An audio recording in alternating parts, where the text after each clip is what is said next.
Hey everybody, I know I'm a new face. Hi, I'm Sam. I'm running a one-shot today because we're down a player and we really wanted to play, so this is what we're doing. We're going to do a horror one-shot set in my own personal setting of Thermia.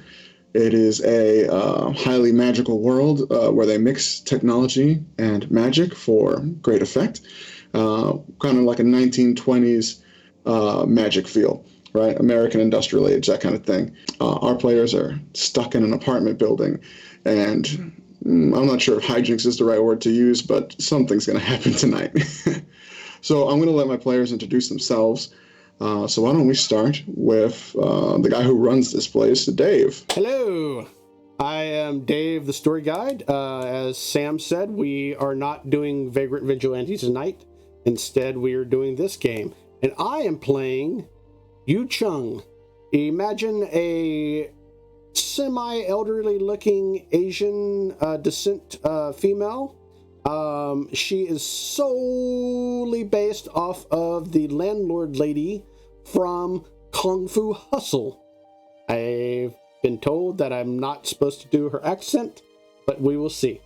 So warning, but anyway, yes. Whole 9 yards, curlers in her hair, smokes, and I added a little bonus that she loves cats. So there we go. And she hates everybody for the most part. Let's jump over to, let's do Resident 2. Let's go in order. I think that's Brad. Sorry, I didn't know. I was like, which one am I? Okay. Hello, everyone. My name is Brad. I also go by the name Sage the Forged. I'm going to be playing a human rogue named Dr. Jarvis Ryder Windfinger. He is a ex-trauma surgeon who has become a private detective and has joined this wonderful party amongst his colleagues and friends. Let's make it random. Number 6. Hello, my name is Simon Lupin.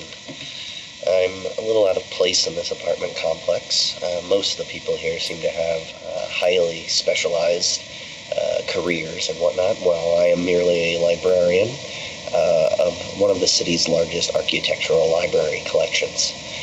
I am new to the building, and we will be seeing how the night goes as I will be meeting some of these people for the first time. Let's go back over to Jose.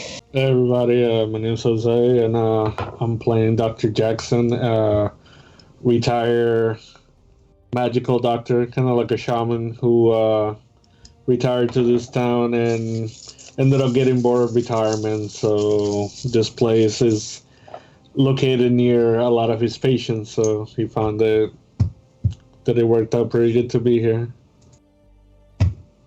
And I'll pass it on to number 5. So yeah, my name's Nathan, and I'm playing a man named Bunt. He's a big man. He's a strong man. He's a man who makes walls, occasionally pushes them down. He's been living in the basement for several months whilst reinforcing the foundations, working for the building's owners.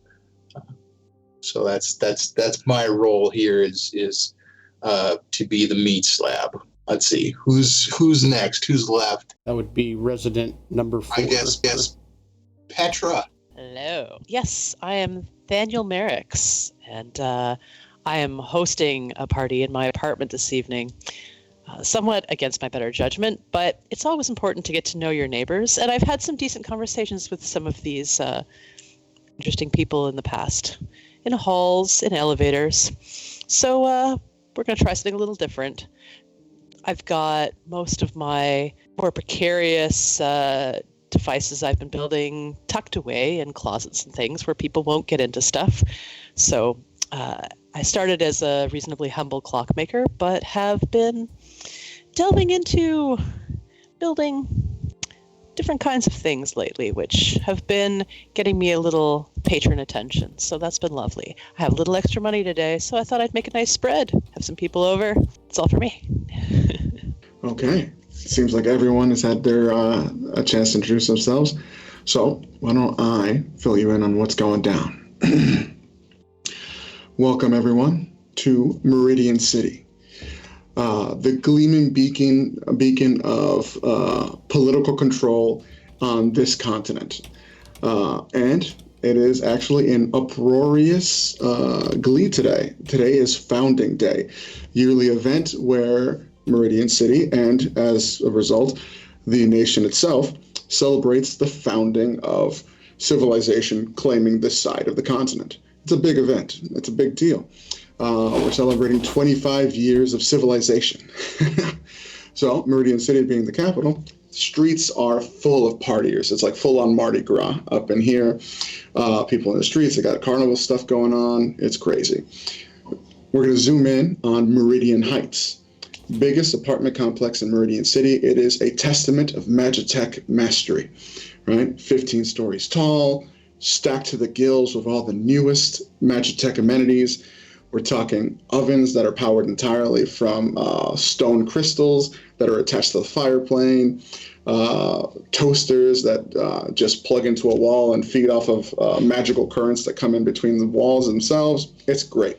It's the ultimate essence and luxury, and only some of the richest people can be here, or maybe some people can sneak their way in based on some of these guys' backstories, right? And this building is not...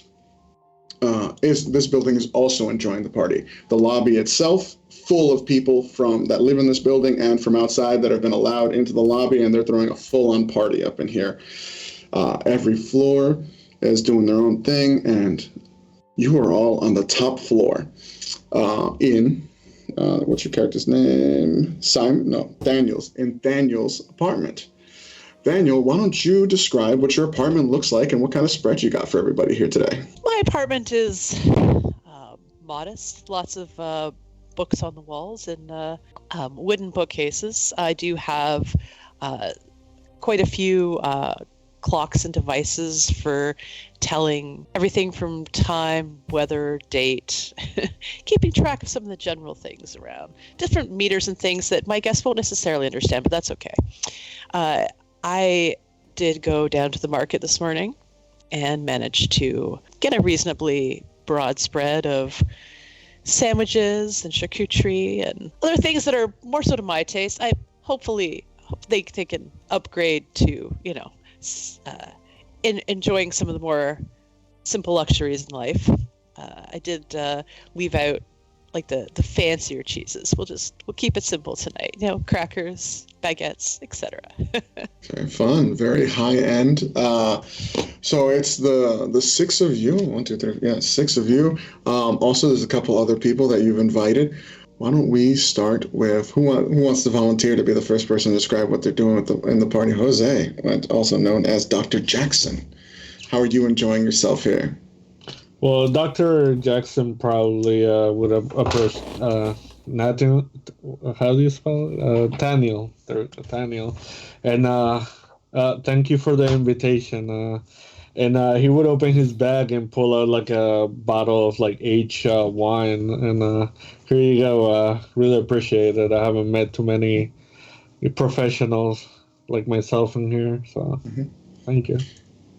A third party butts in, a lovely woman, maybe 5'6", dressed higher end than she should be for a party this casual, but that's very much her thing. She kind of butts in front of you, Dr. Jackson. And Daniel, oh my God, thank you so much for inviting me. And that clock you have is fantastic. I love that it tells me the time and the weather. It's so great. I definitely need some more of your stuff. Can you show me some of the things you're working on now? After the parties, stick around and we can discuss. I can show you some of the things I keep around my apartment. We'll talk then. Sure thing. And Betty walks away. Let's see. That was Jose with Dr. Jackson. You Chun, what are you doing at this party? How are you fitting into this kind of environment? Oh, she's not at all. Mm-hmm. She's off near the buffet, dressed in her flip-flops and her muumuu. She still has her curlers done up in her hair with a scarf over it.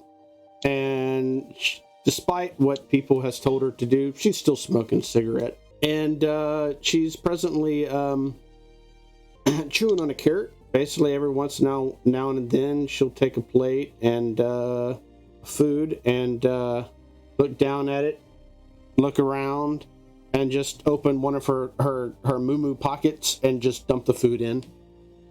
There's a. Mm-hmm. And then put the food, and then put the plate back. An elderly, not elderly, but a man in his like 50s who looks like he's got weathered skin from being out at sea for too long, kind of is at the other side of the table from you and sees you, and sees your pocket there. Is like, oh, smart move. And he starts doing the same thing. Name's Destino. How'd you get invited here? I live upstairs. We're on the top floor. I'm the lady with the cats. That lives upstairs. Okay, got it. I don't live on this floor either. I don't know if I know the lady who ran this joint or the guy who runs this joint, but they didn't turn me away, so I'm just snacking. I have lots of money. Cool. That's awesome. And he just like kind of feels awkward and he's like, all right, nice talking to you. And he starts eating food. Ryder. What are you doing at this party? Dr. Ryder, can you hear me? Yes. Name is Dr. Jarvis Ryder Winfinger. Mm-hmm. You're speaking to a gentleman who is like super coiffed hair, is like blonde. And it was like, oh, a doctor, you say? What do you practice? Do you have a specialty? Well, I did practice for quite a while. I'm an ex-surgeon of trauma specialty, working on veterans of particularly limbs, explosives of the sort. I run my own work, my own office, my own home, a couple doors down the hall. Oh, wow. I currently, to re-elaborate on that, I am also a PI. Oh, interesting. You know, you're a PI, you say. You see, my wife's not at this party, and she hasn't been coming to parties with me lately. I think she might be stepping out. Look, name's Carmichael. He pulls out a little card.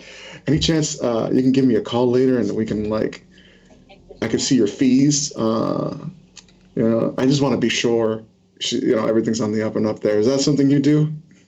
Surely. Here, let's make an appointment for the next day or so. At least let's talk after the party, of course. Sounds great. But now let's enjoy the night. Fantastic. Oh, look, charcuterie. Let's see who's left. Bunt, what are you up to at this party, buddy? So, John Buntoven, known to most of the world as Bunt. He's a tall man, good 6.5 feet tall. Indeterminate age, but definitely older than just about any man that you know. But still fit. He's got his hair slicked back tonight. He smells of some kind of cheap hair tonic, liberally applied, roughly shaven face. He's been lurking near the buffet table, watching everybody and their silliness, slowly assembling as much of an actual sandwich as he can on a plate. I'm sure he had to move a couple canapes aside to give him enough real estate on the plate to get a couple pieces of toast from another piece and add enough ingredients from another thing. And so it's taken him a good 10-15 minutes to get his sandwich together, and he's been eyeing up everybody at the party, and he's mostly just sitting back eating his sandwich. Well, there's a lot of fancy people here tonight. As he says that, Simon, you're probably close enough to hear this individual say that. Do you have any response to him as he's concocted an enormous charcuterie sandwich? I would slide in next to him, and Olive just made a lap of the room. That's his thing. He likes to listen to what other people are talking about before getting himself into a conversation, because those can be pretty. Yeah, And some very fancy people. Very important looking people. Yeah, well, that I'll lean over and kind of having a conversation, right? Like, that won't save you when the bombs drop. I don't know what that means. You should count yourself lucky that you're young enough not to know what that means. Back in my day, nothing would have been as soft as this place. Entirely indefensible, if you ask me. But don't you live here? Well, for the moment, I'm garrisoned in the basement, doing some needed upgrades. Oh, that's right. Okay. It's important work. I believe it, sir. I don't belong here either. My parents. Most people don't understand how important the foundation of a building is. Would you like to hear about the 18 different ways that you can reinforce a brick structure while it's under load? If I was confident that there would be no allegories laced in, I certainly would. However, I am not. And so I believe I will make myself a sandwich. Well, that's a smart move. Eat while you can. Hey, Thank you, sir. An individual kind of as I forgot your name. Simon steps away from that conversation. An individual kind of comes up, maybe 5'6" or so, a bit of an androgynous fellow, kind of gaunt features, very sharp angles, wearing very pastel pinks and bright colors in general. Comes up. Hey, aren't you the guy I see coming in and out of this building with like bags of cement? Is that you? Well, I can't speak to the quality of your intelligence, but that may well be the case. It's a cool sandwich. How'd you make it? Show me. I'm hungry. Oh, you're interested in my sandwich methods? Yeah, show me. Come on. Yeah. Let's we're out of those little spinach things, which is what I had in the middle. But here, let's improvise. Yeah. I'll take them on a tour of the buffet table. As that's happening, as that's going. Thank you very much for refilling. Thank you. Great. As that's going down, you kind of hear like everyone down on the street and like people in like the lower floors, they start counting. And immediately that's kind of like the cue for everybody is like, oh shit, all right. It's like, it's very much like New Year's, except it's kind of like when they celebrate Founders Day, it is, at midnight, that is the official founding day. So it's the new year starts with the beginning of founding day. So everyone's counting from 10 to 1, 10, 9, 8, and you guys all hear it. You guys don't have TV showing it or anything like that. Do any of you join in on this chant or? Yu Chun lights up another cigarette and grabs a champagne glass. Mm-hmm. Yeah.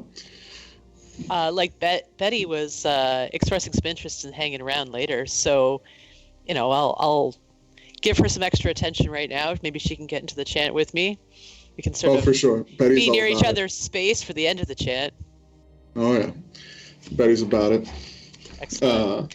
Yeah. Well, I know I'm a good-looking guy, so we've got some things in common, her and I. For sure. Betty's kind of like, she's vibing. She puts her arm in your arm a little bit. And she's, uncalled for touching there. Excellent. That's why I invite her, For sure. 5. We've had conversations, but... Yeah. You'll have more later, surely. What could possibly go wrong? 4, 3, 2, 1. At this point, everyone on the streets lighting fireworks, going crazy. All the lights in the building go on. Everyone's flipping their switches on, lighting everything. You guys hear the noise of like every appliance going off in the whole building, just because you can't fire fireworks off inside. But you can even feel it, like the whole building is shaking from the excitement. It's wild. But it doesn't stop shaking. All the lights in this room start going like haywire, going on and off, full on. And instead of just radiating light, Sorry, you guys hear a little beeping sound. And then it goes to a full strobe light effect. You guys got that weird effect where you got like, it seems like your hand's in 5 spots all at once, and you can almost feel the light hitting you in the face, pushing you all backwards, poof, separating all of you into different sections of this room, slamming you all against walls, and everything goes dark. Why doesn't everyone give me a Constitution save, please? Then Dr. Jackson's gonna be like, "What do you put in that food?" Oh yeah. I rolled at that one, so I got 5.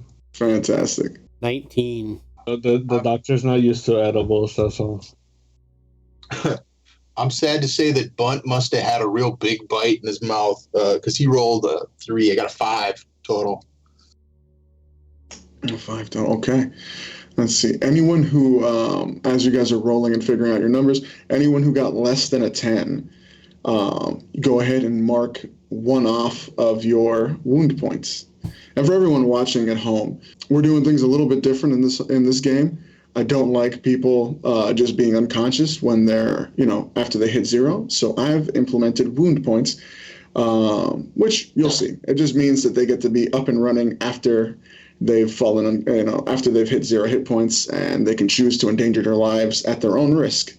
Everyone who rolled less than 10, put it in the chat so Dave can do his thing for your characters. Thank you very much, Dave. I hope you got that. Yeah, working on it. Yep. Oh man, everybody basically. Almost everybody. So literally, like I said, whole building shaking, lights going crazy. You're all flying and some of you like hit furniture that are like lamps and stuff like that. The ones of you that got like the 10 or less, and as you hit, they have like that arc of electricity, of magical electricity, just basically hits you and you're fully shocking you guys. A bit of raw magic coursing through your bodies. Not good for the innards, everybody. It is bad stuff. But after an undetermined amount of time, everyone starts waking up in your own section. And you can see on your map here, you are still in the room. The room is in a varied level of disheveledness. Couches has been flipped over because Daniel himself was slammed into it. The prized lamp that you had made yourself, Daniel, is snapped in half, and the light bulb is shattered and glass everywhere because Simon unfortunately rolled into it after he was launched away from the charcuterie table. The charcuterie table is on top of the rest of you, fully flipped over. You guys are buried under it. The food is everywhere. It is starting to stink. This charcuterie table. How long have you guys been unconscious? It shouldn't be smelling that bad that soon. Mm. So what happened to Yu Chung? She rolled a 19 on her Constitution.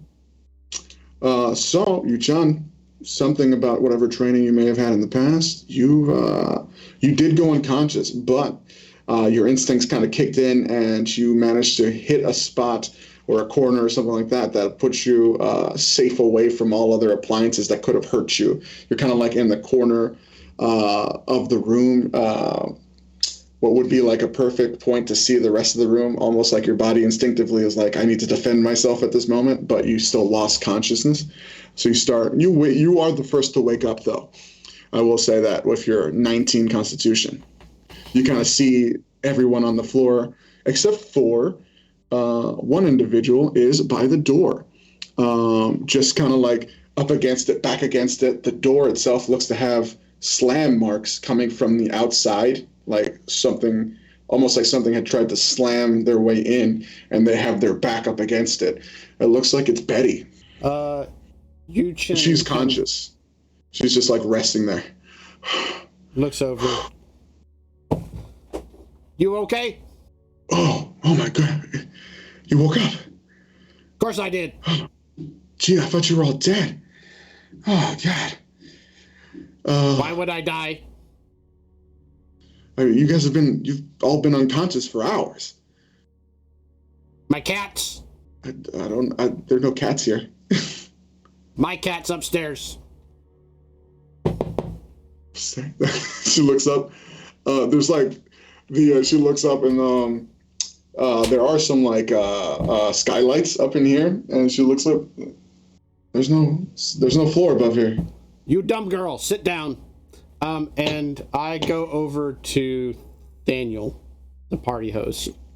Yeah. And at this point, Daniel, you're starting to come to. The rest of you are starting to wake up. Wake up! I bet. Okay. Daniel's gonna sit up and take a look around. Oh, my neck. Rub the bump on the back of his head. You okay? Take a You see Yin Chu Yes, literally standing over you. You feel little bits of ash fall in your face as she's got a cigarette already lit and smoking it. Yes, I'm fine, thank you.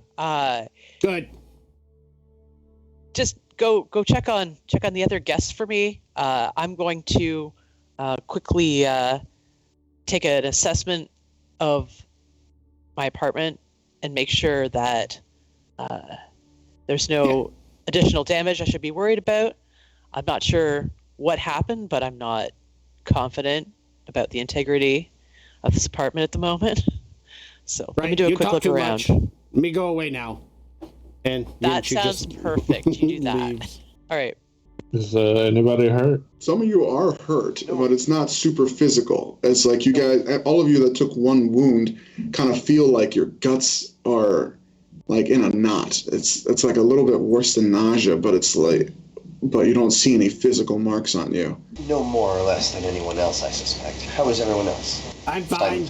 Anyone who's not stood up yet. Where's that fellow Bunt whom I was speaking with? So we were under the table. Is that what was happening? Oh, maybe we both ended up there. Yeah, that could be. Yeah. So okay, so I'll make like a sort of a big production of getting it up and take a look around me and like instantly snap to him like, I want you to detail around the other end of this table and check if there's any injured people at the end. Go. No time to wait. Where's the front door? I will, not looking to stir anything up, head off as he says. Bunt's probably kind of little dazed. He took a table probably straight to the face somehow. he rolled quite poorly, but his instincts are to get up and start ordering people around. So if there's nobody else around him, he's probably looking around in a stupor, trying to figure out what hit him. I think Yin Chu would immediately pick up on that and go over to Bunt. You good man. You help out. Well, yeah. Well, let's get this organized. We need to go find my cats. Yeah. We can't go out there. We can't go out there, guys. Why not? As Dr. Jackson's checking everybody out and everybody's sitting down, he would just kind of give them some instructions for them to do certain things, and he's just, make sure you don't do this and you don't do that, and that would be him doing inspiring leader. So everybody gets like 7 temporary HP. Everyone gets 7 temp HP. That is incredibly useful. Good job. Nice. That's everybody, including Betty. I don't know, Jose, you're muted. Yeah, I accidentally hit mute on unmute on Discord. And it was yeah, she gets it too. All right, fantastic. Nice. Betty kind of like gets up, but she keeps her back up against the door.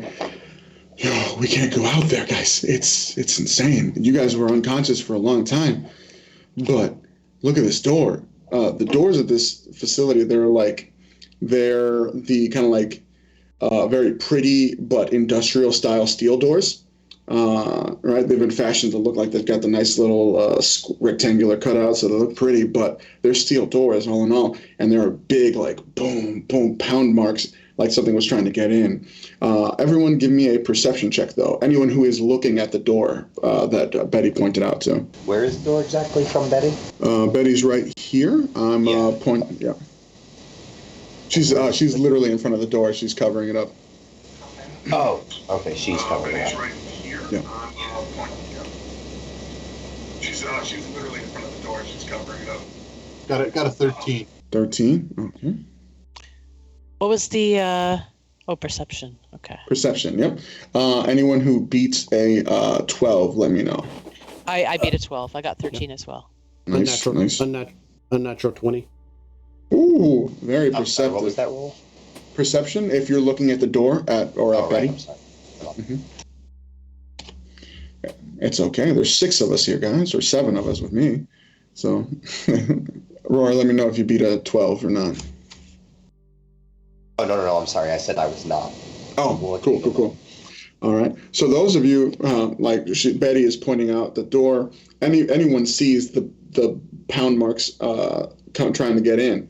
But those of you that beat the 12 notice that there are very specific handprint marks on the door from the inside, like imprints, like someone was holding the door in, and there are 4 hands on the door from the inside, like indentations in the steel. There's no four-armed person. Not that you can tell. And actually, those of you who beat the 12 kind of notice there were more people at this party. So there are people missing here. Yeah, if you recall, Carmichael, one of you spoke to Carmichael. He's not here anymore. That you can see, Destino's not here anymore. Neither is the gentleman with the individual with the flamboyant light pink shirt. Yeah, I never got to finish showing them how to make a proper sandwich or... No, everything kind of blew up right around that time, yeah. Maybe they went home. If I have a moment, I'm going to very subtly slip over to a closet I keep in the middle of the room near the kitchen and don a leather coat that I have and start doing it up. For sure. You will see that your room, every room in this apartment is in disarray, right? Like earthquake level event, everything has been knocked down, that kind of a thing. It doesn't look like someone searched. It looks like everything has been completely like knocked down from where they were. Very disconcerting considering how far up you are. Simon is in the back room now, as he left when Bunt asked him to go check. I have a feeling Simon would know how many people were here and have been looking for some sign of the remaining people. But I imagine that would be impossible to spot since they are, as you said, not here. Can he do an investigation of these various areas by any chance? Yes, go ahead and roll me investigation. By the way, this is the character I was using for Simon. Yeah, I recognize the picture, yes. Somebody put this down, which I thought might have been accidental. Hey, Jose, any chance you can resize your character to fit into 1 square? Any chance? Yeah, 1 second, I'm messing with it. Thank you. Oh, that's the character he's using. That's who I use for hockey. Sorry. Yeah, I know, right? I saw that. So, yeah, I'll roll my... So as you guys are discovering that in the main living room area, Simon is kind of in the back doing like a full investigation. Probably would have spotted him doing that. Daniel, it is your home after all, and you are going in a similar room to find your own stuff. It is a 22. Okay. All right. What are you doing in this investigation? What kind of stuff are you doing, if you don't mind elaborating? No problem. Well, I am primarily looking for signs of the other party guests whom I think are missing. But those are fairly easy to spot. So after that, the reason why I'm truly investigating is because that's just who Simon is. He's here in this homeowner's room, and he's going to look to see if there's anything that could be useful to him or that he might consider useful in the future. Okay, so if at 22, right, you definitely you got some information about your main task, but I will say you also found, I'm going to say one thing of particular interest that could be useful to you. You can go ahead and name that at your leisure, right? As long, just like any one mundane or, any one mundane thing that you could use for something. Feel free to add that into your inventory. Now, as for what you were primarily searching for, it's easy to tell they're not here, right? It's a 3-bedroom apartment, right? There's nowhere to hide. Or a 2-bedroom apartment, there's nowhere to hide. But you do notice a couple things. Everything's disheveled, and it was easy to miss for most people, but you actively searching, you can see there's an area in the living room that looks like there is almost like faint scorch marks on the ground with claw marks in the hardwood flooring here. Not like huge distracting claw marks, but like almost like some desperate human being clawing into it with their nails, leaving claw marks there in a kind of like circular pattern around this scorch mark. And if with that level of investigation, you could kind of smell a faint whiff of what you're not even sure. It's like a acrid, sweet smell, maybe almost like decomposing, so like the smell of sweet decomposing floor or something like that.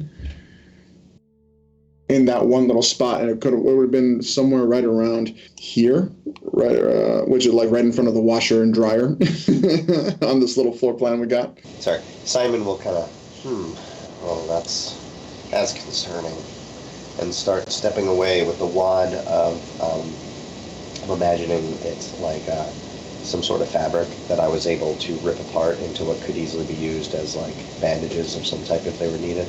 And so that would be the main item.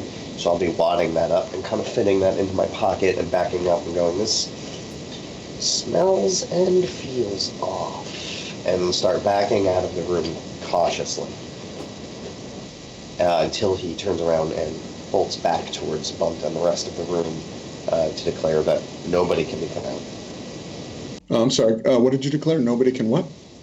Nobody can be found. He says, he's like, I can find nobody. I have no explanation for it. Although, I don't want to jump to conclusions, but there are some interesting marks on your floor, which I assure you I had nothing to do with. I'm going to assume that whatever happened is responsible for any of the damage to my apartment. I will not hold any of my guests accountable. Of course, I want you all to be healthy and safe. So I am going to gather a few of my possessions just to make sure that some of my more precious items are not damaged. Perhaps keep them on my person. I'm going to take a set of tools out of a little drawer in a cabinet I keep in the living room area. I believe that's where I'm standing at the moment. Yeah. Okay. No problem. All right. So yes, right there at that little table. Hopefully, it looks like it's been damaged. Some legs sort of crushed on it, but that's fine. I can just jerry a drawer open and take out a little set of tools and put them in the pocket of my leather coat I'm presently wearing. For sure.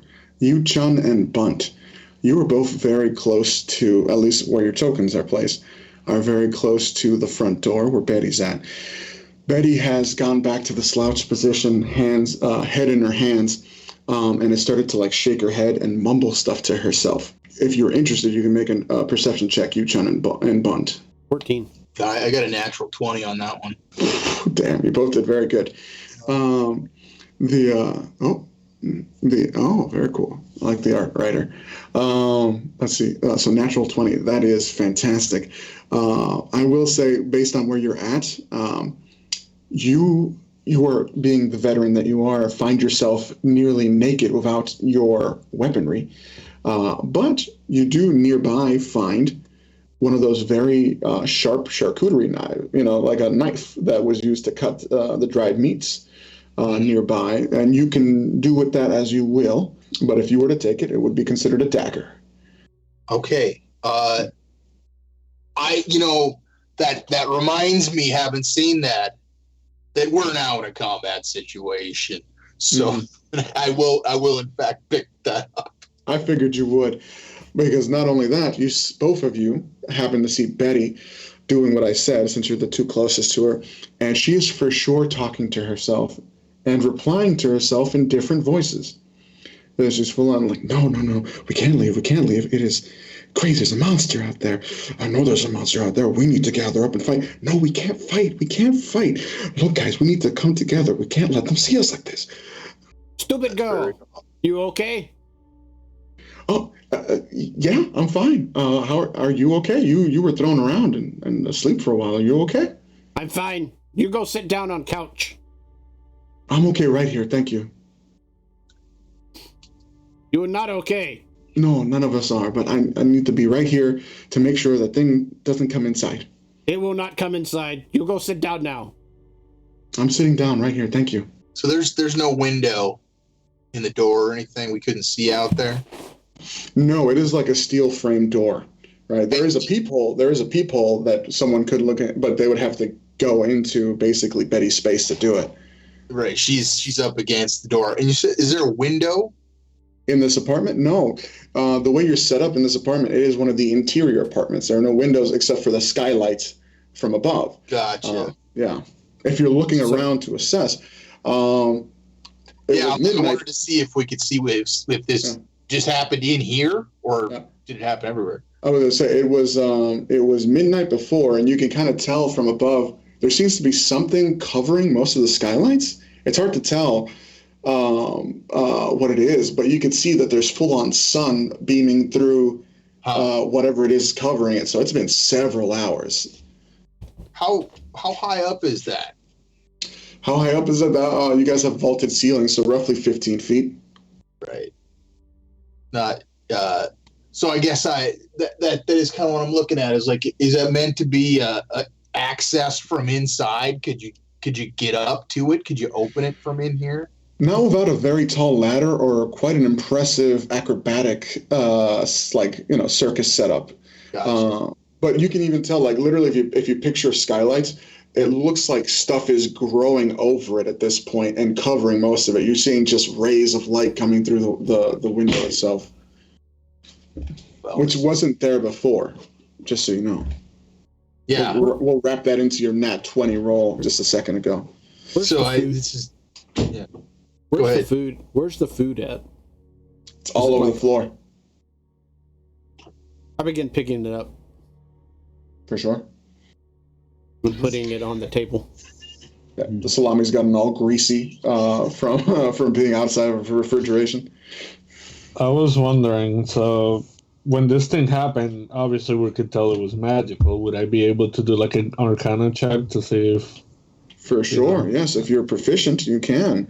If that's what your character I'm not proficient. I just figured I know what magic is. We got hit by magic, so...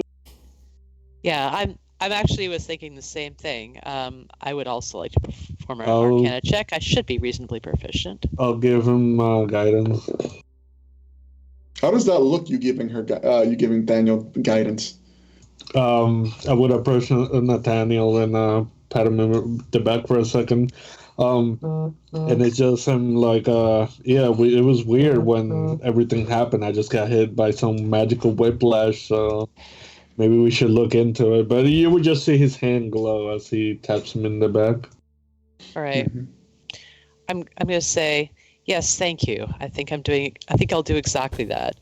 So I'm going to do an Arcana check and look up at the objects blocking out and see if I can figure out what could have possibly have happened. So that's going to be 21. 21, very good. Yes. For an Arcana check, you're kind of like piecing a couple things together. The way the building shook, the way the lights went off, the arc of electricity that hit you wasn't electricity, obviously. You don't have live electricity going through your apartment. You have magical lines, almost like live power lines, but instead they got real magic. Something must have happened to mess with that, and it caused discharge. That's insane. Like, from a safety standpoint, that should not happen.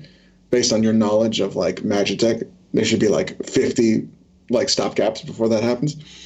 And there's stuff growing on your windows. That's weird. You don't know what it could be, but it's very reminiscent of like almost like roots growing around your windows, but they're not brown like roots.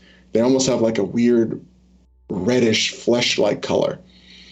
I'm gonna check my devices on the wall. How much time has passed? Oh, Yes. Not just hours, but day. I want to know. Where are we? It looks like it has been a full 18 hours. Right. No. Full 18 hours. That's a long time to be unconscious. That is a natural time to be unconscious. yes. And nothing should be able to grow that quickly. I would suggest Betty. I'm going to talk to Betty, look at her in front of the door, say, Betty, I'd like to hear more about this monster because I think it is in the best interest that we all consider leaving this building. As much as I love my apartment, I do not think it's particularly safe for us to remain here right now. We've presently been in the grasp of something for 18 hours, and obviously I will allow any of you to make your own decisions on the matter, but I think I would like to be somewhere else. I need to see my cats. So, okay. Betty kind of... Oh, I'm sorry. Oh, no. You can go ahead. Betty kind of looks up at you and looks over at Yuchun, and is definitely has a concerned look on her face. I did roll something in private here. She did poorly. She kind of looks very concerned, and she's like, we shouldn't go out there. That monster, I peeked out there. It was, people were screaming, screaming. And then you could kind of see her head kind of like twitch a little bit. She's trying real hard to like grip her hand. You could see blood actually running down her hand from her nails digging into her palm. And then all of a sudden her head kind of like snaps to the side and a whole different head is there. And it is the head of Destino, the weathered sailor gentleman. And he's just, he stands up and is like, I completely agree. We need to go out there and we need to fight. We need to get the hell out of here. And damn, rolling crap. Another snap in the opposite direction. And it is the face of Carmichael. His hair that was once slicked back and gelled is completely disheveled. Is absolutely not. We will not be leaving out there to be fed to that beast. No, we need to stay here until authorities come to rescue us, don't you think? Yuchun grips her cigarette in one side and says, "Witchcraft! There is witchcraft!" and proceeds to get into a defensive maneuver. He's like, witchcraft? What are you talking about? Witchcraft? And then he sorry about my phone, guys. And then he snaps his neck one more time, and it turns to the gentleman the individual who was in the pastel pinks and whatnot. And he's like, okay, let's all calm down. I know this is kind of crazy looking, but we don't need to do anything crazy about it, right? On the edge, laying still on the ground, I see a piece, one of them salami links, hard salamis. Yes. And I take the end of my flip-flop and shovel it underneath and flip it up. And as it flips up, I grab it and throw it at him like a dagger. Okay, sure. Go ahead and roll an attack roll. Let's see here. Oh, okay. So just an arm strike, I guess. 19. 19 for sure hits. Yeah, big time. So what kind of... Should I roll for damage? Yeah, go ahead and roll your monk damage. We'll call it a monk weapon. I'll be incredibly generous. So she turns Spanish. I got it. Yes, exactly. Anything she flings is a deadly weapon now. 6 points of salami damage. 6 points of I envision, instead of the blunt end going toward this multi-person, the sharp end of the salami goes into his neck. Well, it goes into the pastel pink person. Boom, hits his neck, kind of bounces off. It is still salami. Boom, and you see them just like, look, I'm trying real hard to keep him in. Oh God, no! Shut up! All you shut up! No! And you see his back start to like snap up, and like his arms go up, and like 2 more arms just fully pop out from there. and the head fully distends outwards, almost completely separating, and a face pops up on every side. And now you see a fully 10-foot tall creature with 4 arms and 4 faces that are just rotating back and forth, rapid fire. So, we told you, no one is leaving. I said, we're leaving. No one's leaving. How could you attack me? And he goes to swing at you, Yuhan. But they're not quite fast enough. Simon, what are you doing in this moment? Yeah. I just had run over here from the other room where I had scavenged the bandages, and I run up and I say, Dr. Ryder, right? Are you a medical doctor, by any chance? Yes, I am an ex-trauma surgeon. Take these. He hands him a lot of these bandages, and he says, I have a feeling we're going to need them. And then he's going to look around. Are we in the kitchen here? Is that the... Yes. You are what looks like the living... No, that's the kitchen. Yeah, that's the kitchen right here. You're in first place. Oh. Can I look around for anything? Rolling pin, knife, large fork? It's a kitchen. What's your passive perception? I want to do the same as well. And don't forget you have advantage from... If you wanted to use it. Yep. Shadow Soldier PR. Oh, no. 12. You do not. A 12 is your passive perception? Geomancer. Yep.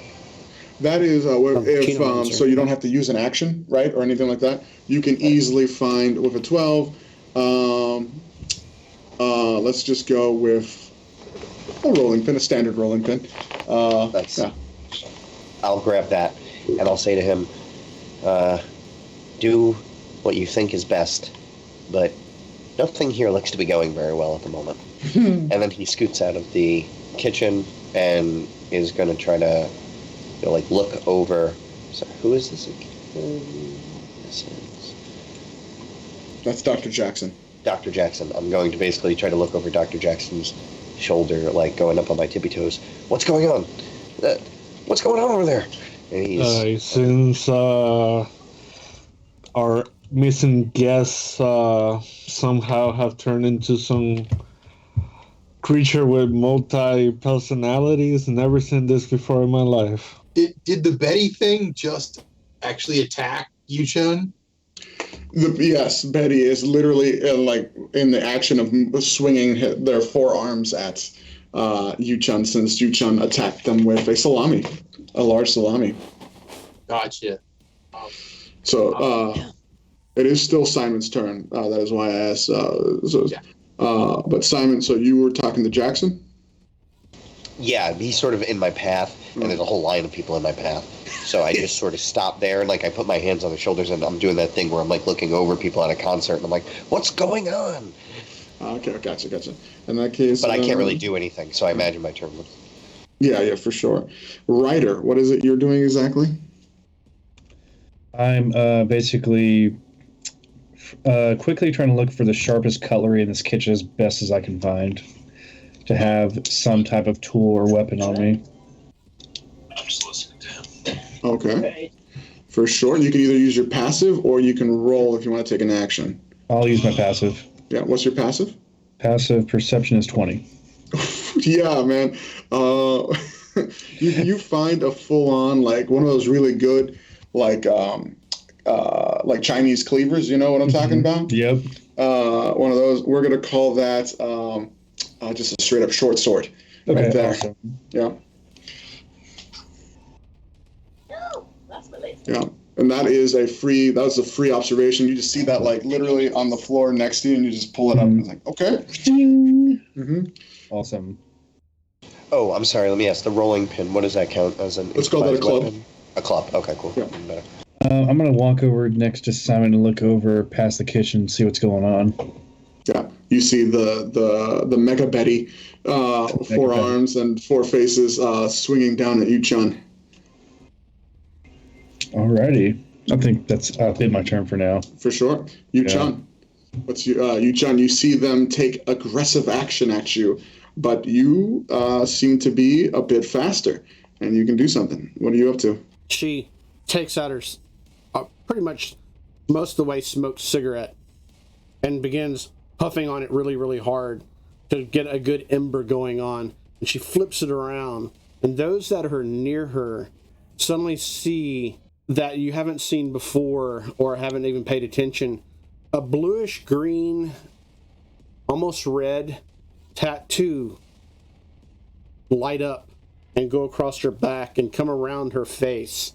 And when it pretty much goes almost to her mouth, you see Yu Chun inhale deeply and blow out. And with that, I am using Breath of a Dragon. That's dope. Is that a dex save on my part? You have to make a Dex 12 save. Let's see here. I've got to. Before you do that, I have to attack you. So. Oh, okay. Wait, no, no, it's just a. Yeah, it's just a Dex save. So. All right, I rolled a 14. Okay, let's see here. So you do get half damage. So. Sure. Roll that damage. So that is 5 divided by 2. Let's call that 3. Okay. For sure. And you guys see that bluish flame pass over them, come burn their clothes away, but they kind of put their forearms up and just they are no longer human. This is clearly a mutated human, fully corrupted into the being you see before you. And then my cigarette is pretty much gone. And when it did that and it was burned, I immediately move in quick and burn my key point. I think let's see, where's the button at? Do that. Yeah, burn a key point and use Flurry of Blows. Yeah. Okay. Let's burn that key point. 17? 17 hits. Roll your other attack too. My other Is it 2 attacks you get from Flurry of Blows? Yeah. Oh, yeah. Oh, probably not. 10? 10 is exactly enough to hit. Oh, crap monkey. Okay. They got no armor and very bad dex. 8 points of damage total. Very nice. Let's see here. So that brings it to 17. Okay. All right. So that's just, so you breathe fire and then immediately follow up with just a bunch of hits. And you can see every time you hit, you got good connection. These are good, solid hits. You know what it's like, but it is like hitting just like a tractor tire. They are tough, and you can, now that you're within like full on striking range, they are looming over you. And Dr. Jackson, you see all this going down. What are you doing, Dr. Jackson? Jackson's gonna look at everybody. He's gonna be like, I learned medicine from some witches in the woods far from here. And this technique is gonna look weird, but just letting you know, it's part of the magic they taught me, so do not freak out. And as a bonus action, I'm going to use Form of Dread. And then my hair starts turning start getting gray lines, and I get a little taller, and I look gray and pale.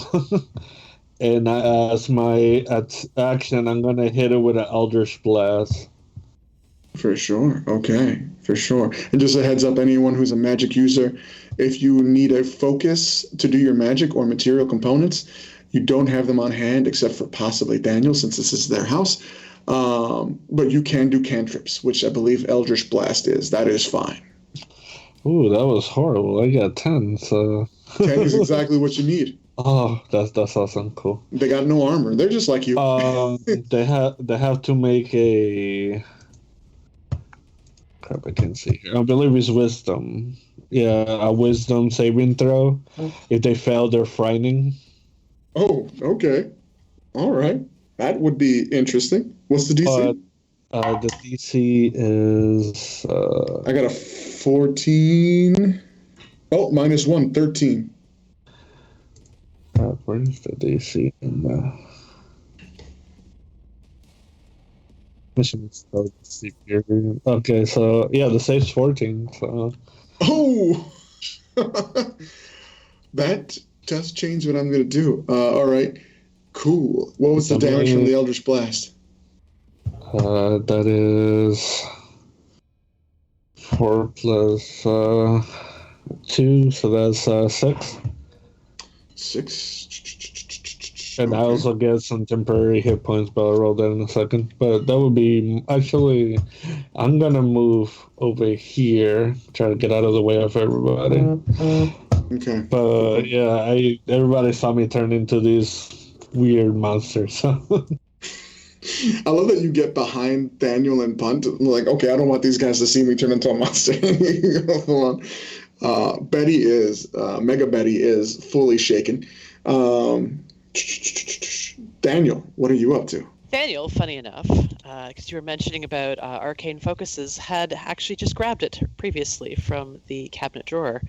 So he's going to take the tools in his hand, and when he does, small bands of golden light start arcing around his coat.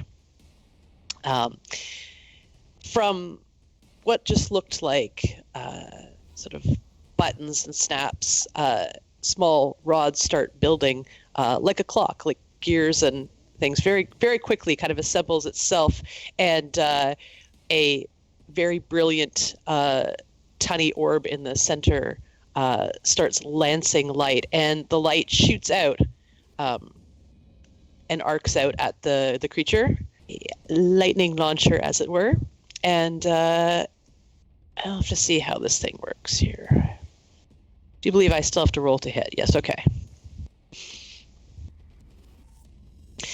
Sorry, Betty. It wasn't going to be a thing.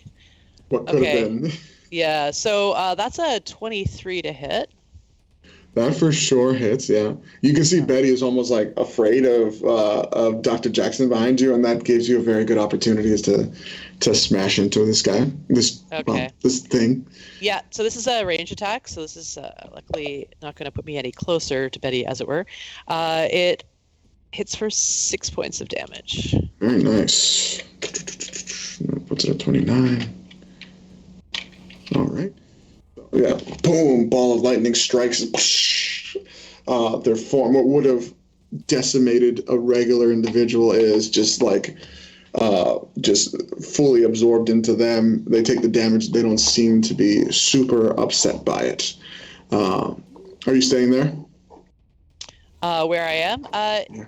Yeah, no, I if my guests are going to get themselves into havoc here, I probably will step back a notch. Yu-Chen looks like she's doing an interesting job sort of holding herself off. So maybe just a step back. I have one more preparation I think I would need to do before I'd be willing to step into actual combat with it.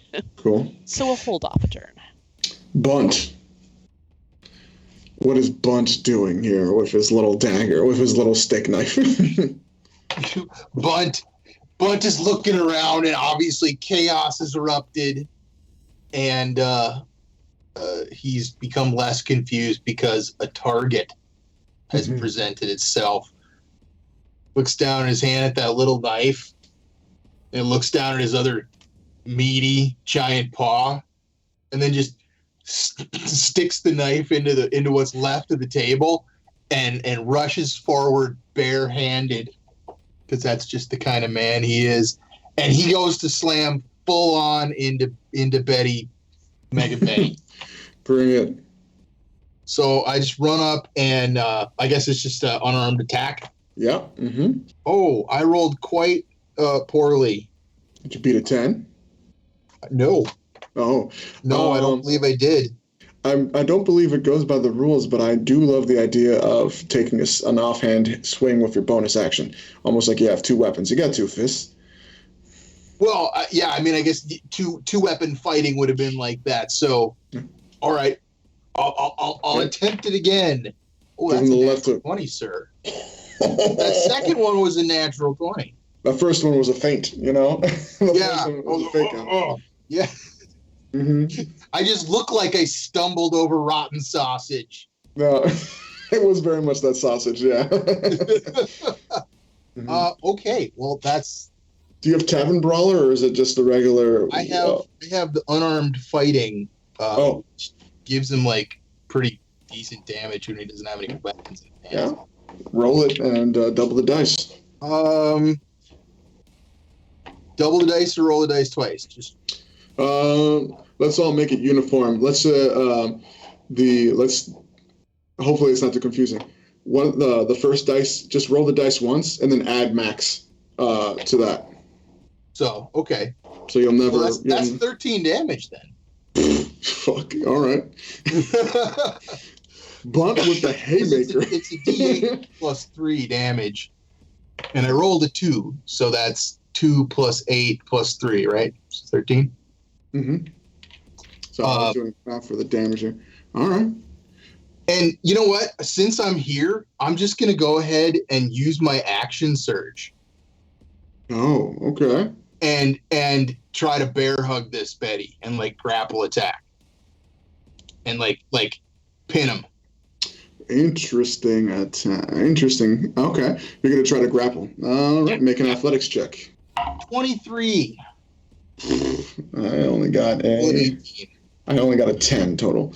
All right. So you come in with a huge haymaker, just it dazes them just enough for you to come in low.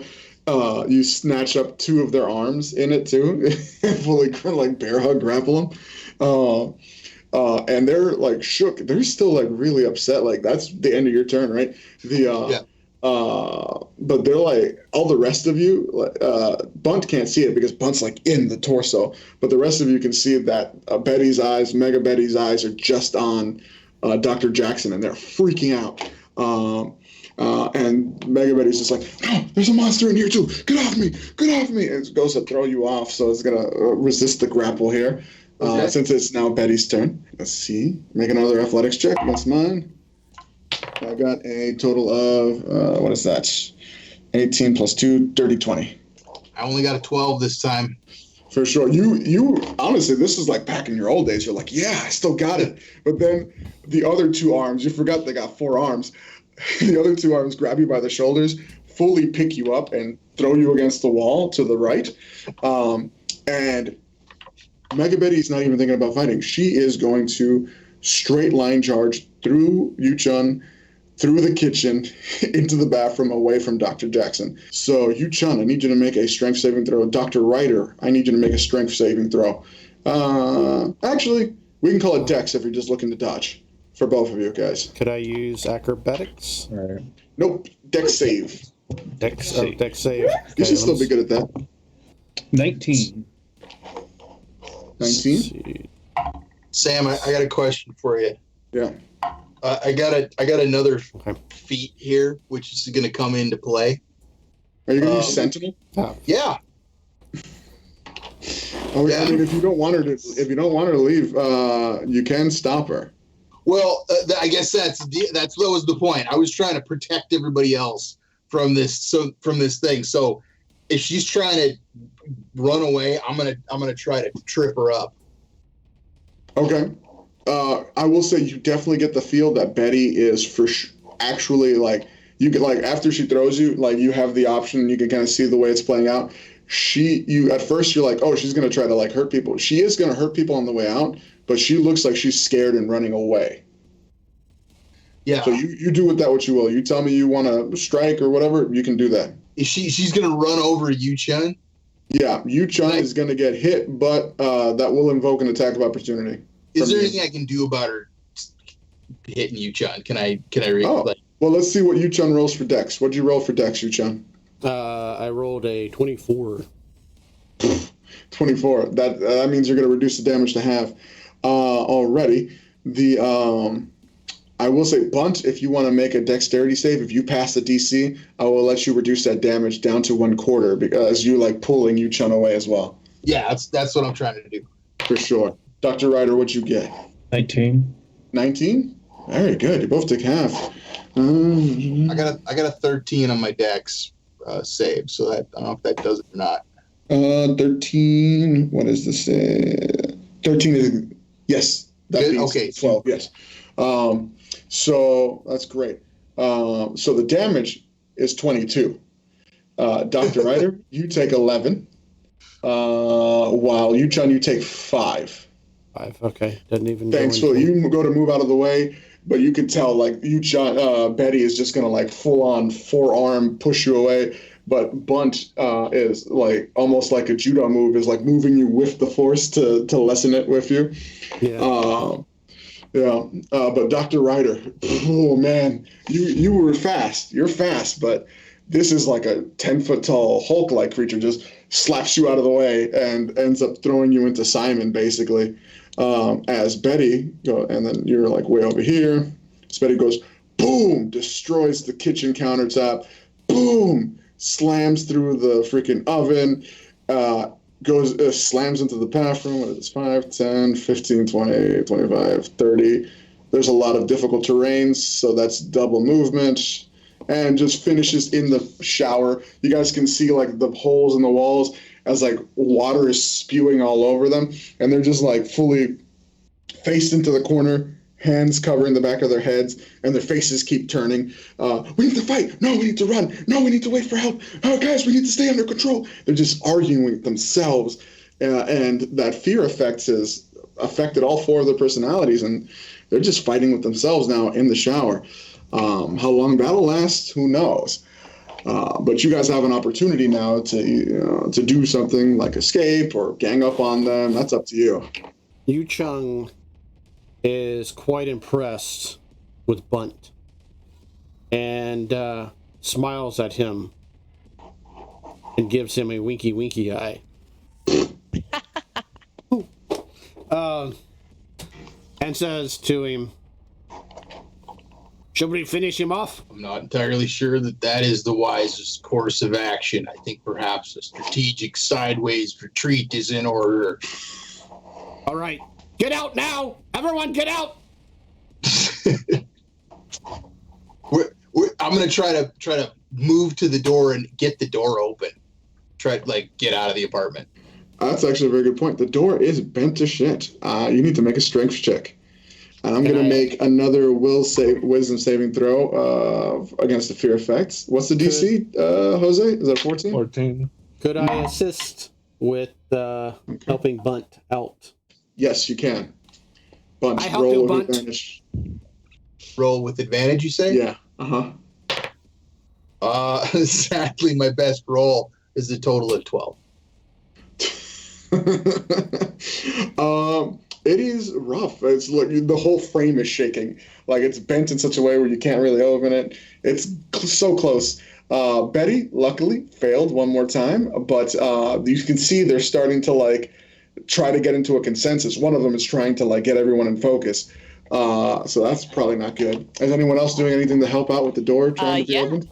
Absolutely. Let's get this thing busted up. All right, so I hadn't taken time to grab something to use as a weapon yet. Whatever I have by the front door, there's smashed furniture everywhere. I'm just gonna pick up the nearest general object. We're gonna bust through this door. For sure. Do you have a passive perception or investigate? I will check and see. Hold on a moment. I'm pretty sure Yu-Chun is going to help Bunt again, so if you want to roll with advantage, Bunt, go ahead. And whatever help you get, whatever you find, Daniel, we can give him a bardic inspiration type deal bonus if it's something useful. My passive investigation is 15. Oh, that's very good. Okay, so by the door, you're pretty close. This is like a kitchen area. What do you think you would find near here that would be helpful? I'm okay without having kitchen knives. I think that my coat rack has been shattered, so I would very happily pick up a couple of long, pointy pieces of wood. Very much so, yeah. For sure. Maybe you even find a really good sturdy one, and you see the top of the door is all bent, so you put something in there too to start leveraging. So Bunt, roll an extra 1d6 on there onto your roll. All right. Oh yeah, we got it. Natural 21. Very nice. Okay. Very nice. So yeah, with all the help, you guys, boom, the door slams open, and you all kind of funnel out, which will kind of narrate you guys leaving as Betty I literally, for the end of this round, Betty would have got a nat 20 for her resisting against the frightened effect, so she would have snapped out of it. But seeing, like, she wakes out of it and you have all left, Betty rushes to the door.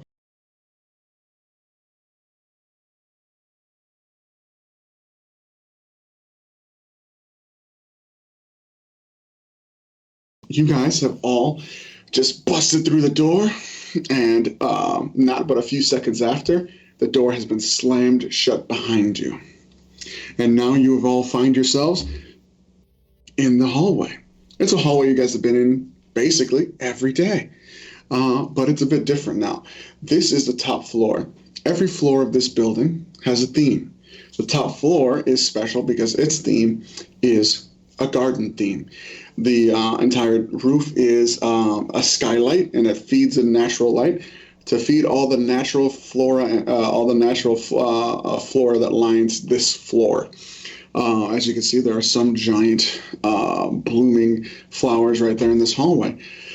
But it is a very different scene now than what you normally see. Instead of the rich, bright sunlight that normally drapes this hallway, it is completely overcast, almost like you're deep in the underbrush of a jungle, where the sun can't pierce the canopy, as these weird like fleshy roots seem to have almost completely covered all the skylights, almost like a protective barrier, leaving this hallway shrouded in darkness, except for the torchlight flowers that are all around you.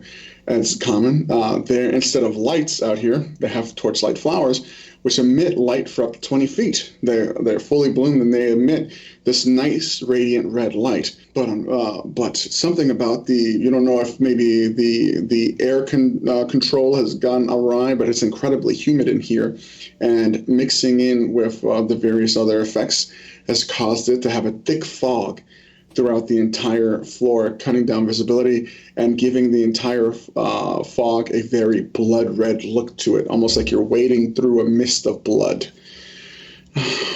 Quite unsettling. What do you all do? My cats. Can we please get this woman to her cats? If you all don't mind, my apartment's right over there, and he would point to the one to the right. I need to get something real quick so I can use my magic, or if not, I'm not going to be able to heal anybody. Fine. You do so. Wait, are you sure it's safe? No idea. I'll go with you. Don't forget, guys, that I look weird at the moment. Oh, right. Not really phasing Daniel at all. His coat is slowly gathering more gears and sprockets and things building upon themselves. So he doesn't really concern himself with your appearance and is perfectly willing to accompany you to your apartment to get your stuff. Quick question. Does anyone here have a passive perception of higher than a 13? Mine is 13. That'll work. 13 will work as well. Anyone with a 13 or higher passive? 20. Who does? Yeah. So the two of you that have it 13 or higher notice something, like you guys are doing battlefield assessment. You noticed everything I mentioned before, but one thing stands out, and you guys can kind of see through the mist a little bit better. It's kind of hard because it's that setup of like when you have a mist, but if you turn on all your lights, it makes it harder to see. These torchlight flowers are actually doing that, having that effect here. But the red light was throwing it off, but you can see on the floors and on the walls and even almost on the skylights, there are splatters of blood everywhere. Not completely covering the place, but you see big splash on the floor. You can see on the door from the outside, where you just came from, huge lanky fingered palm, and pulled down, leaving huge blood stains in a straight vertical pattern, straight down. Simon's gonna freeze up, kind of seeing some of this, and he's gonna call over to Bun. Hey, Bun, take this, and he's handing him the rolling pin if he'll take it. The rolling pin? Yeah, it's a club. Yeah. You look like maybe Maybe you could use that more than me. Gotta Sure. show I'm me. looking. Okay, I'm not good with these things, but All right, I'll take it. we'll go for it. Look, I have not great strength, so like clubbing things is not my forte. So I'm trying to give it to someone. I don't want to scare the sensitive ones, but I think you saw what I saw down there, eh? Watch your behind. All right. This place has seen some action. Yeah, no kidding. We gotta get out of here. Battle stare activated. Dr. Jackson, I'm assuming you're heading towards your door. There is a door right here on the map, claiming this is an apartment. Are you saying that this is your apartment here? Yeah. We could totally say that, for sure. Do me a favor. It is your apartment. Roll a luck roll, which is just a straight D20. You're looking for a high number. What'd you get, buddy? I got it too. Do we have inspiration or no? So you got a 10 No, he got a 2. or 2? I was okay. Cool. Sure. Let me erase the fog there. You dig through your pockets. You find your keys. Boom, boom, and your apartment is open to you. You see your door. Seems perfectly fine. You go to put your key in the door, and you kind of think to yourself, you can't remember if you locked your door or not, right? Because you turn the key, and it's kind of like that time when you put your key in the door and you turn it, but like it feels like there's less resistance. So you're like, wait, did I lock this or not? But do you open the door? He would open it slowly after that feeling. You open it. You look inside. Lights are all off in there. You can't really see anything in there. Do you? I got dark vision. Oh, good. Then you see rather well.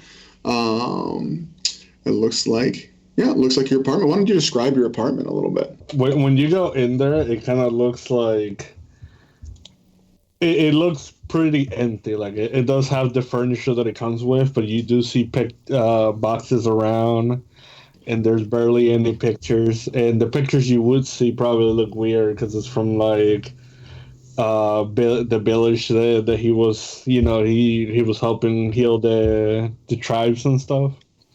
So it would just be pictures of like these villagers and the little huts and stuff. But overall, it just looks like somebody moved in, but they never really unpacked their stuff. For sure.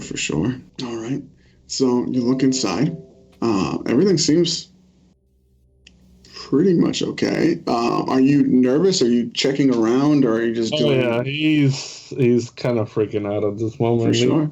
Go ahead, roll me a perception. The rest of you guys, please place your tokens where you see them, where you think they would be, as Dr. Jackson is in his doorway, looking for some stuff. What'd you get? You're the best. You do get advantage if you wish to re-roll that from Red King advantage. DM. Thank you, Red King. I'll definitely do that. Let's see. How big is the apartment? Imagine the same size. Right? They're all pretty much the same size, yeah. So they're all 2 bedrooms, 16. basically. I'd actually want to be able to see in the apartment. I wonder if I can go to here. Can I go that far? Yeah, you can. You want to see in through the door, basically, like from the angle there, like this. Yeah. Yeah, you have a pretty decent view of like this area here. I roll a 16. Oh, I'll be right in the door. That's fine. Okay. All right. So you rolled a 60 perception. Daniel, are you rolling a perception check? Is that why you want to line of sight? Yes, I'll start with the perception check. It's partly why I wanted to know how big his apartment is. So if I feel like I can see everything within the apartment, then that probably makes the most sense. So I was gonna say you could see everything probably in the living room, dining room area, and most of the kitchen, but not the bedrooms or the bathrooms. Simon, looks like you went straight into the kitchen. Yeah, I will I imagine myself scooting behind him and being like, hey, you Dr. Jackson. You don't mind if I just grab some cutlery to defend myself, do you? No, Yeah. but make sure you open the door next to that. There's some wine in there. We probably need that too. I rolled a 16 for perception. Oh, 16 from both of you. Very nice. Simon, are you just focused on cutlery, or are you actually looking at your surroundings? I'm probably pretty focused on cutlery. Cool. There's no need to roll for that. We'll just say you could find some cutlery. Like a good knife, like something that would be a Yeah, dagger. you could. Yeah, you can find yourself some good anything dagger. You can find basically a bunch of dagger level stuff and maybe 2 short sword level stuff, like big butcher knives. Now the 2 16s we got that are in the room. Everything in here. I was going to say I'd like one of the knives ideally, but okay, sorry, go on. Oh, for sure. You can definitely. Simon would probably just pass it to you as you walk by. I've already got like them all wrapped up in like a blanket, and I'm bringing them out. So like, don't worry about it. I just love that it's like deadly quiet, and then you guys are just like, okay, we need to jingling of knives and stuff like that. So the 2 16s, everything here looks almost untouched, except for there's a couple things that seem kind of weird. A couch seems to be moved slightly out of place. There are scuff marks. Oh wait, not scuff marks. Scratches, almost like the scuff marks you'd see from a dog on a hardwood floor, And let's see here. You guys got 16s. You see, Dr. Jackson, since you're right there, you happen to see a couple of drops of blood on the floor right over here by where it would be your master bedroom, I'm sorry. How dare you? Kind of funny because I was thinking my bag was in the kitchen, but I'm like, you know what? Let's make it more interesting and be in one of the rooms. So I'm gonna slowly but surely head down here where I can see both rooms. Okay, perfect. Why don't you, Chun, and Bunt and Dr. Ryder talk about what they're doing since they're outside, while I put a picture in the Discord chat for you guys. So, Yu-Chun is standing next to Bunt, just lit up another cigarette and looks over at him, smiling. You live here long? I been stationed here for a few months. I have pad upstairs. Yeah, you may want to turn that cigarette around. You're gonna give away our position. It's fine. And she tokes on it more. You want to come back to my place? Give me one of them cigarettes. I'll think about it. She lights him up a cigarette and hands it over to him. Right. This whole time, Bunt is like got the 1,000-yard stare off into the blood fog. He's just looking down the hallway like, what fresh hell's gonna erupt out of this? For sure. What's Dr. Ryder doing all by himself on the other side of this apartment? He's slowly kind of carefully observing the hallways both ways and slowly trying to reach his apartment. Oh, okay. You're heading. Are you saying that your apartment? Is this one over here? Probably be the one below that one. Oh. I said a couple doors down. Probably this one right here. Yeah. Which would be this last one. Mm-hmm. Interesting. Okay, for sure. As you're just cautiously making your way down that way. Mm-hmm. Cool. Go ahead. You can make a stealth check. Okay. But I was going to say, if anyone in the room, but particularly Dr. Jackson, maybe Simon, maybe Daniel, since you got the 16, you can see in the Discord chat the thing I put in there, the picture. Discord chat, okay. And where exactly is this thing I said? So what's happening, I will describe now. I just wanted you guys to get the full visual of what that art. I just can't post it for everyone to see because it is not my own. Yes. You see what looks like from this direction right here, almost literally in front of you as you're about to go through the door, like coming from your bedroom, almost like walking out, like it was walking into the hallway, and kind of meets you directly. It is a very long, lanky. If you had taken a wolf anthropomorphized it and like stretched its dimensions out to these incredibly long arms and incredibly long legs. And it stands in this hunched position. Its body and face are entirely white, while its long limbs are entirely pitch black furred. You can see as it sets its hand down, its fingers, each finger is like almost a foot long and bends in like multiple articulations. And it sets its hand down in this strange little spider-like fashion in front of you on the floor. And you could tell from the wrist down, completely covered in blood. It's its white muzzle completely covered in crimson blood as well. Pops up and you see these two vacant holes for eyes that looks like their pupils are, you see the effect of what look like lantern lengths hanging in a void several feet behind the vacant orbs you see in front of you. And it like looks back and forth between Dr. Jackson and Simon. Was I able to grab the thing? For sure. It's not going in there. It looks at you and sees that you're fully trapped in this room and it just smiles. Mm-hmm. Well, I look like a monster just like him too, and I just had to tell him I just came to play, and I'm gonna Eldritch Blast. No! And since I got my form of dread, he has to make a wisdom save. So let me hit him first. The wisdom save is not going to affect this particular creature, unfortunately. Okay, so that's cool. Mm-hmm. It seems to be immune to fear effects. It is fear.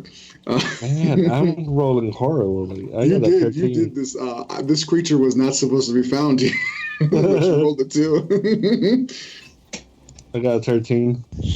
13 to hit? That is a miss. Okay, well, that's lovely. So you go, boom, you shoot your Eldritch Blast, and it just full-on ducks. It slams into the wall. You guys see an Eldritch Blast just zoom right over as it takes another long rip, and you see the bone is hanging out, just rips the bone out. And starts is he covering the door, or no? Can I, run through the door? No, it is fully blocking the door. That sucks. You can tell it's doing it on purpose, too. Yeah. It looks over at the two of you, Simon and Daniel. Guys, I need a little help. Actually, could I have your friend step behind this him? Room. And he points this shattered femur bone at you guys that he was using to pick its teeth a moment ago. I just ate, but I could always go for more. I can smell your blood. Uh-oh. It looks like you have plenty. We don't need to make more blood. You just enjoy your feast and we can move on.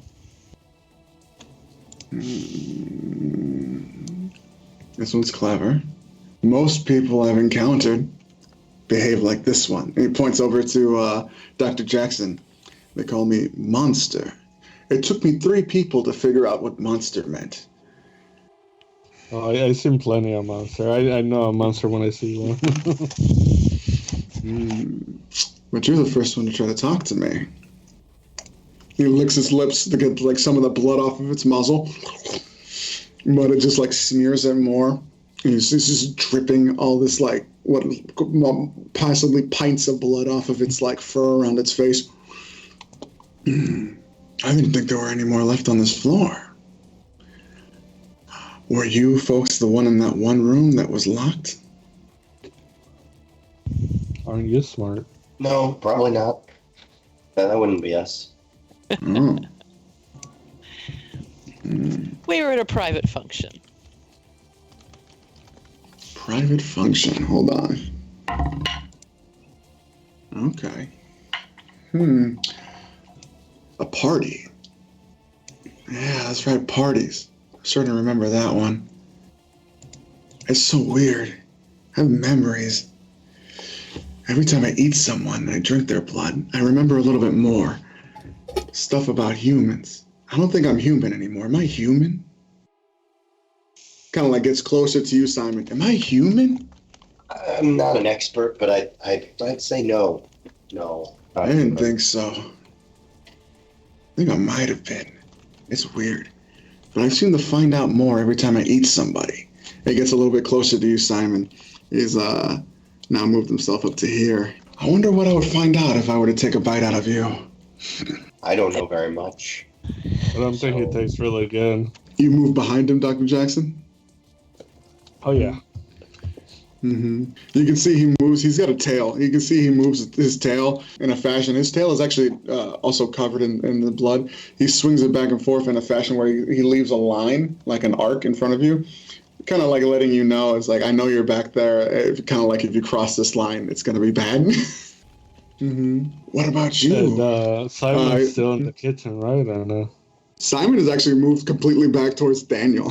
If they can see me, I'm gonna make a motion for the door, and I would like to miss a step to try to run away. Oh, you got your gear now, so you can cast your leveled spells now. Yeah. You let me know when you want to do that, and you'll do it. We're not technically in initiative yet. Is this the kitchen we're at right now? This is the dining area right by the door right here. This is the kitchen right next to the creature. So directly in front of me, there looks like there's a table with right here. Would it perchance have butter dish or anything along those lines sitting on it? It will probably have like a setup. You know, when you have the plate with the fork and knife. Yeah, I'm specifically looking for butter or oil or anything along those lines. Probably no food. Just the plates, like decorations. Decorations? Oh, so you don't eat here. You just make it look like you eat here. I see. Much. That would have been handy. All right. I Does need to grab some. Sorry. I was just gonna say, has Uchon or Bunt or Dr. Ryder been notified at all? Or let's see. None of you have screamed really, so I don't think they would be able to make perception checks. Uchon continues smoking, continues chitty-chatting with Bunt, trying to get information about him. Says to Bunt, "What's keeping them so long?" Why don't you... Bunt this whole time has been kind of politely answering. And he probably could have gotten rid of her sooner if he had paid attention and started talking about brickwork again. But... you don't know. Once she starts bringing up the people in the apartment, he's like, yeah, you take care of it. And he's like kind of fixated on what's off in the distance. He's quite sure that there's something wicked out there. So I guess I will make my way to the apartment door to find out what's going on. Do I see Dr. Ryder at all while I'm walking toward that way? Dr. Ryder will be at the very edge of your vision based on this. These flowers give out illumination up to 20 feet. So the very edge of that illumination there, fading into the mist. What's he doing? Seems to just be walking along the wall towards an apartment. Is Wu-Chen right outside? Yes. Yu-Chen seems to be about 5 feet from you. And I look down. I don't even pay attention to Daniel. I'm looking down at Dr. Ryder. What you do down there? You come this way. At that noise, the creature goes like its ears perk up. Oh, there are more. All right. Yeah. Okay, I know that Wu-Chen has food from the party still on her person. Mm-hmm. Oh, yeah. So I'm going to, hopefully she can respond quickly enough that we can get this done. So I'm going to say, throw me a canapé now. Cheese, sandwich, anything. Right away. I look over. You want to eat now? Give it to me now. Fine. I dig in my thing and just hand her whatever I got and just kind of throw it over to her. Yeah, a big half a hunk of dried meat for sure. Perfect. All right. I'm going to use that. I quickly smear it on that sensor on my coat, and it ejects a slick of grease across the ground between us and the creature. I love that. Go ahead. I don't know if you know how to mark it or not with owlbear. I did. Oh, so on the thing, owlbear, I'll try. Yeah, is it a 10-foot or is it a 20-foot? It is 10 foot. So something like, oh shoot, I fucked that up big time. Sorry.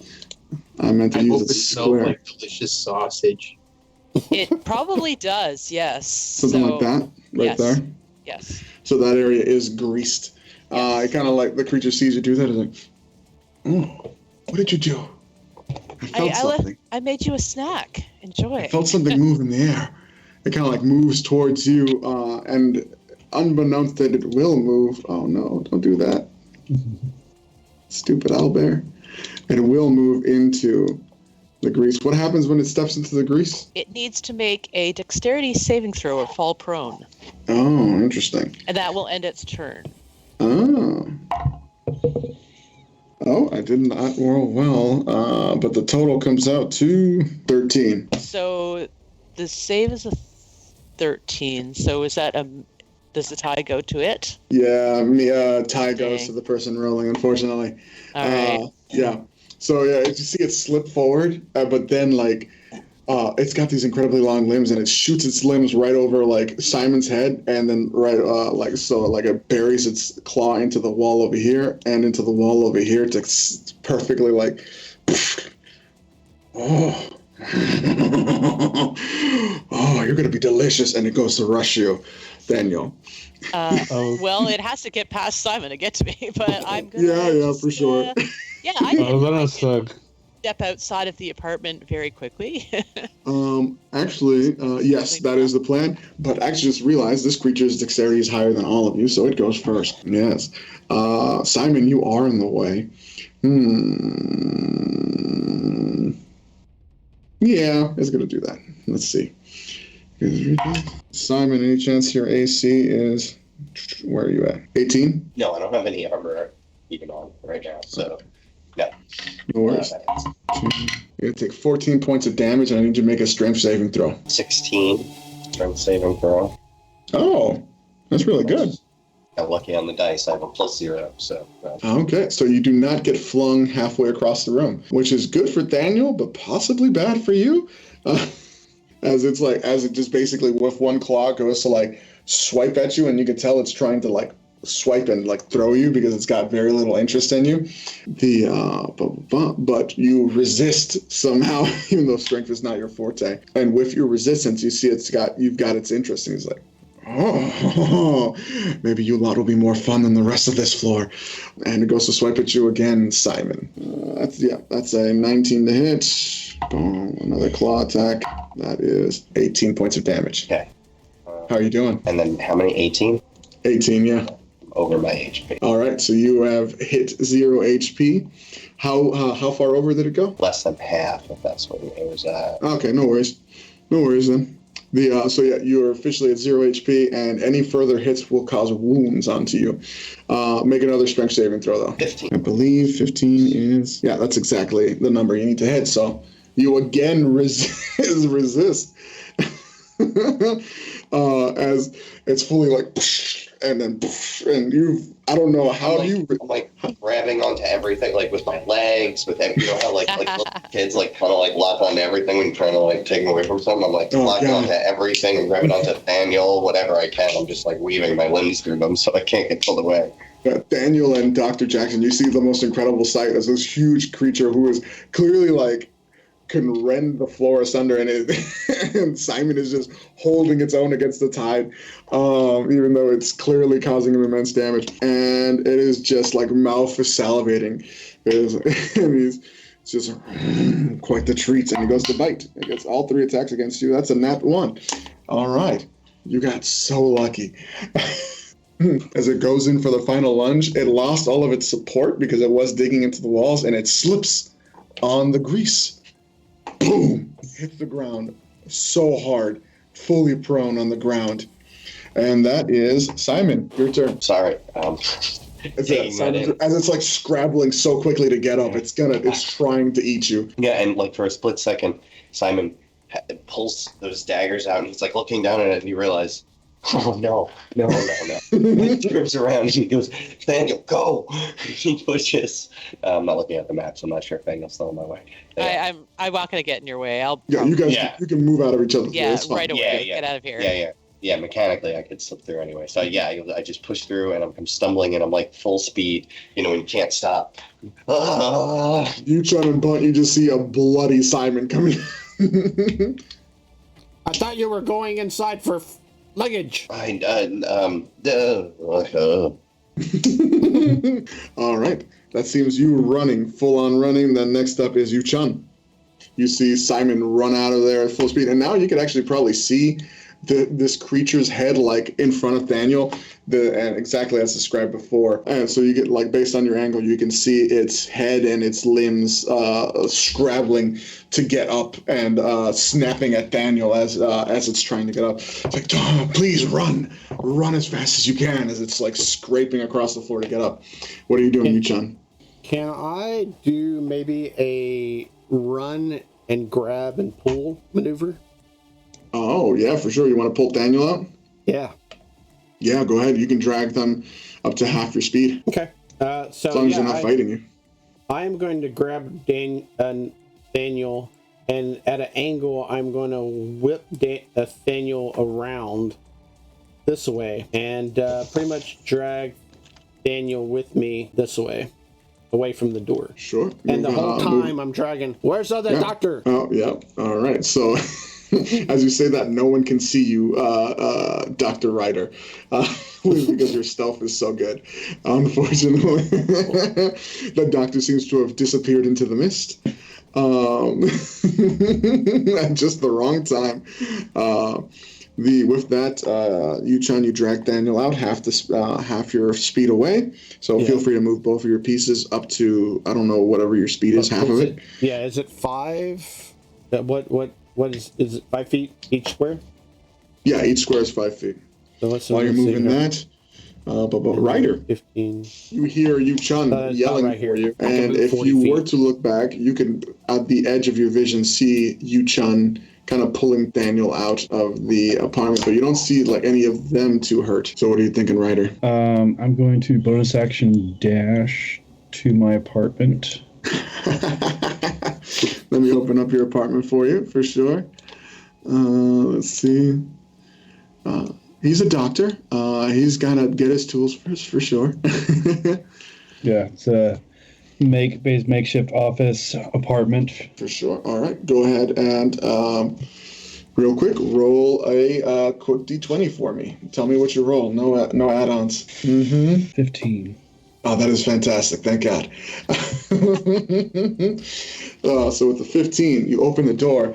The room is covered in blood, scratch marks, and in ruins. Whatever was in here fucked up your whole house, but is gone. You can see your doorknob has been completely shattered. Like, there's no need for keys. It's just like your whole doorknob's been completely shattered and just shoved in. And you can see bits of people all over your room. So what do you need to get from here? I want to see if I can reach under the coffee table. Well, no, not the coffee table. I want to John Wick probably... this thing. Yeah, John Wick this thing. Just start slamming into the floor with a sledgehammer. That was just taking me 10 minutes, guys. Hold on. Yeah, right. I want to look for my gun. Oh, fuck yeah. All right. Because I kind of like have like multiple like hidden compartments in the apartment, like maybe under the couch, coffee table, kitchen table, just like random compartments, and see if I can just find anything that might have been shifted. You use the bonus action to run here, so you still got to move in an action. You could probably get to anywhere in the house. Describe what the gun you get and from where. You tell me. Okay. You've got no obstructions thanks to your 15 roll. Right. To look for my 15 or 45 caliber. Nice. Pull out from like digging through the couch. You're one of the few people allowed to have a revolver in this area, thanks to your status. Good job. Yeah. So go ahead and pull out your 45, and that unfortunately probably takes up your move and your action, so you're still in your room. Right. But you do have ammunition. Actually, just to be fun here, I don't know if you mind marking how much ammunition. Yeah, that's fine. Let's. Would you keep it loaded? Yeah. All right, so it's got the 6 in the chamber. Let's see. Let's roll a D10. See how many extras you got. Ooh, sweet. 1 round extra. You look and you're like, oh, there's only one loose one. You remember there's a list on your refrigerator. It just says get more ammunition. Yeah, let's see. All right, so that's it for Ryder. We're moving on to Dr. Jackson. What's going on in your side of town, Dr. Jackson? Well, he saw this monster pretty much manhandle his neighbor, and he's like, "Oh crap!" But he sees that it fell over there, and he's gonna take the advantage to run up to here, and he's gonna miss his step, which is 30 feet over here, so I can close the door and lock it with my key. That's good. Your door was intact. You're 100% right. That is fantastic. I love that.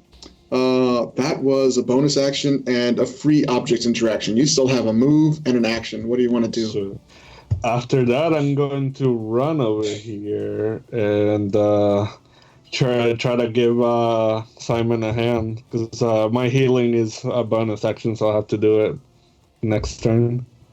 I could say you use an action to do it. That's fine. Okay, well... this thing hits like a Mack truck. You guys need all the help you can get. I'll use my healing word on him. So that's 7 HP to Mr. Simon, and then I will pat him in the back, and you will feel this warmth in your wounds closing, and I would just say, come on, we gotta get out of here.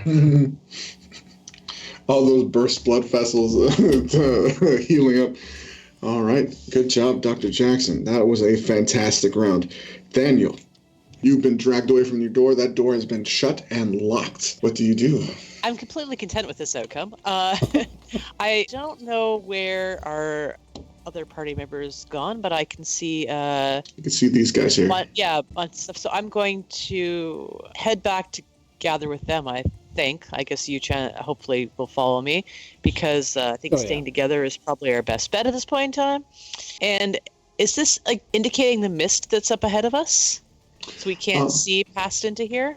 So actually, that is a very good point. Now that you have stepped closer, I can open up some of this fog. Let's see, you got some illumination here, and let me get the cutting tools. Sorry. So you should be able to see now. Oh, you know what? Yeah, let's go. So can you see all that? Oh yeah, yes. That's good. Excellent. So this lights up some more stuff, and you know the layout of your area. This here is the elevators to get downstairs, right? And you know there's a stairwell over here, right? How many floors is the building? 15. Now, out of game, we're not going through every one of the 15 floors, very obviously, right? But that's just so you have a sense you are 15 stories up. Okay.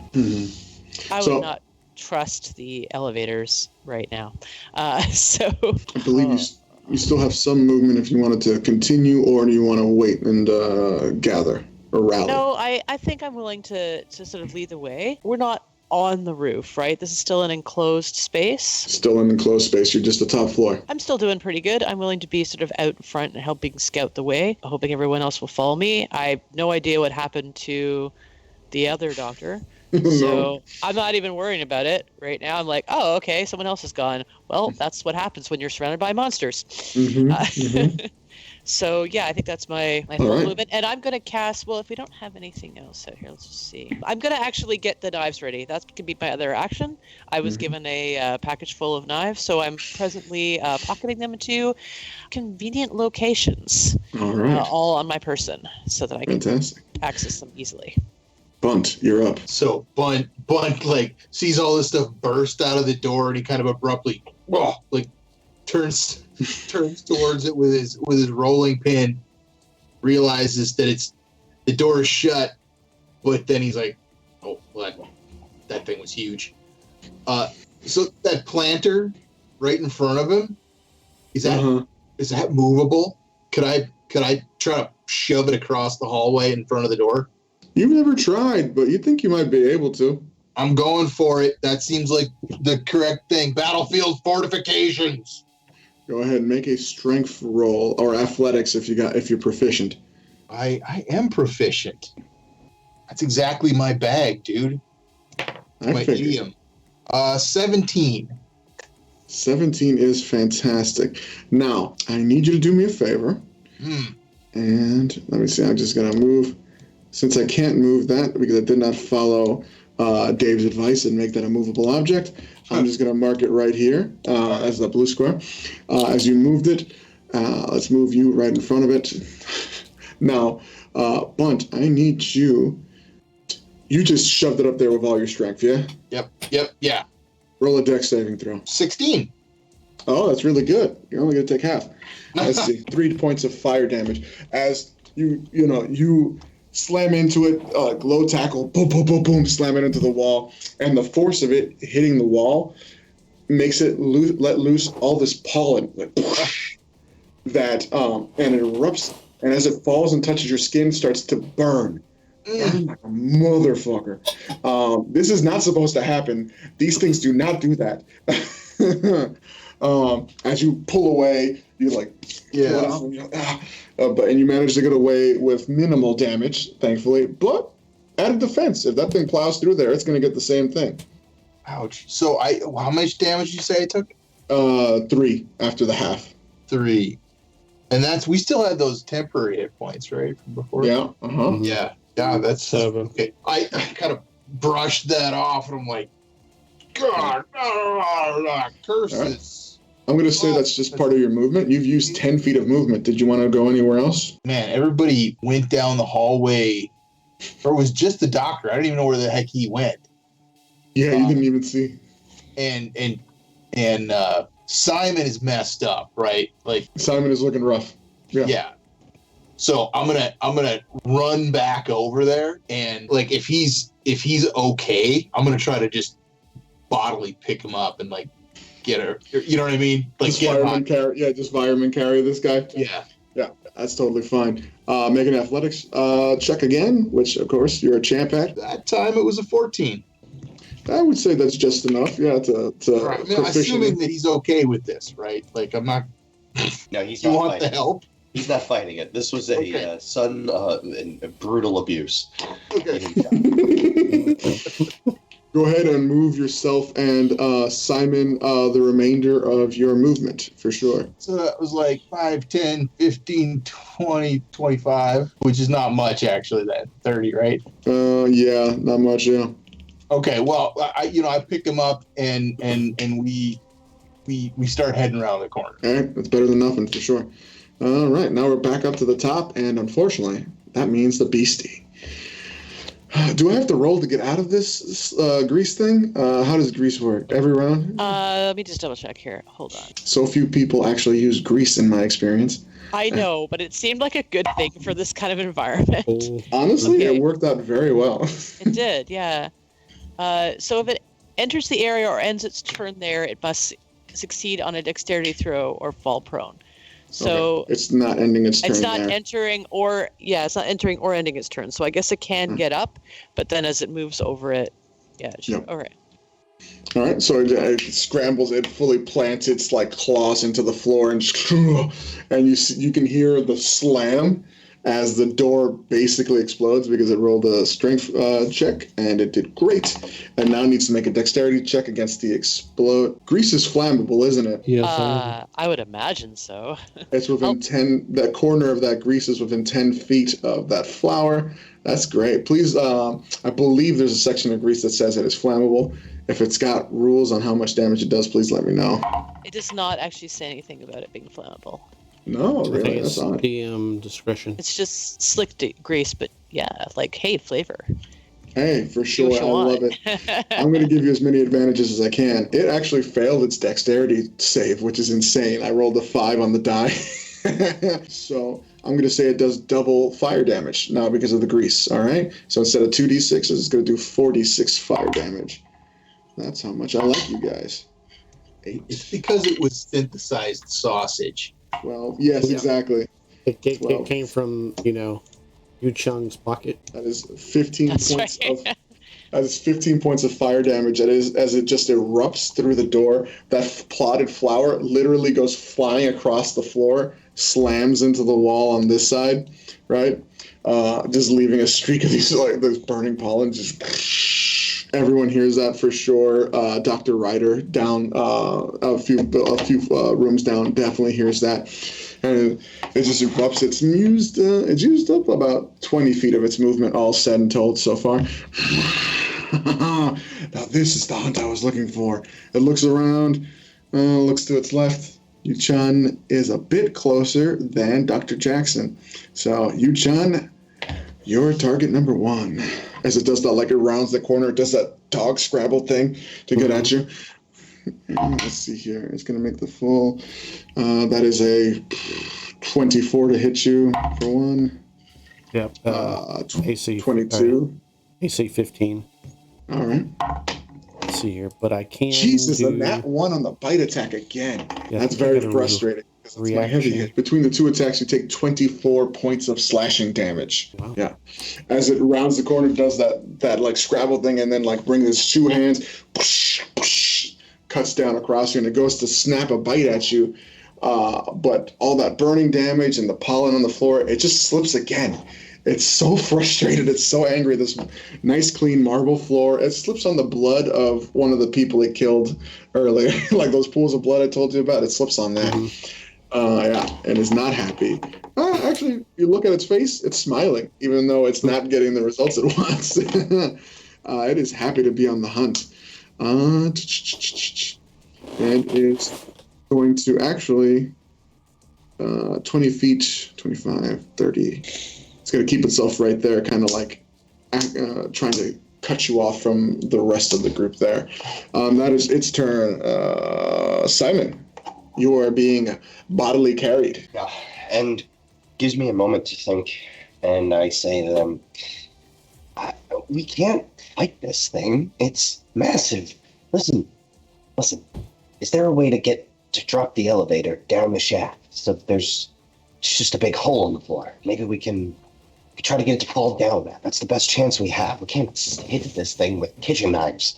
Insanity. We can sure give it a try. Is there windows available as well? Can we see windows at all, or not yet? You would know from living here. There are no on this floor. All the windows are up top.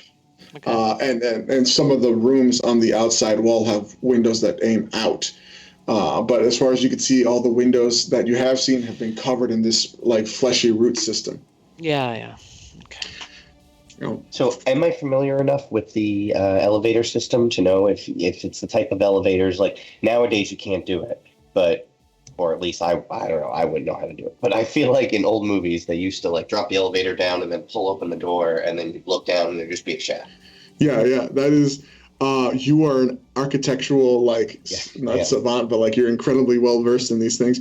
You know the way these elevators work, and these in particular, they are powered entirely by magic. The walls are lined almost like, it's almost like what are those things called? The trains that are on those electric rails. You know what I'm talking about?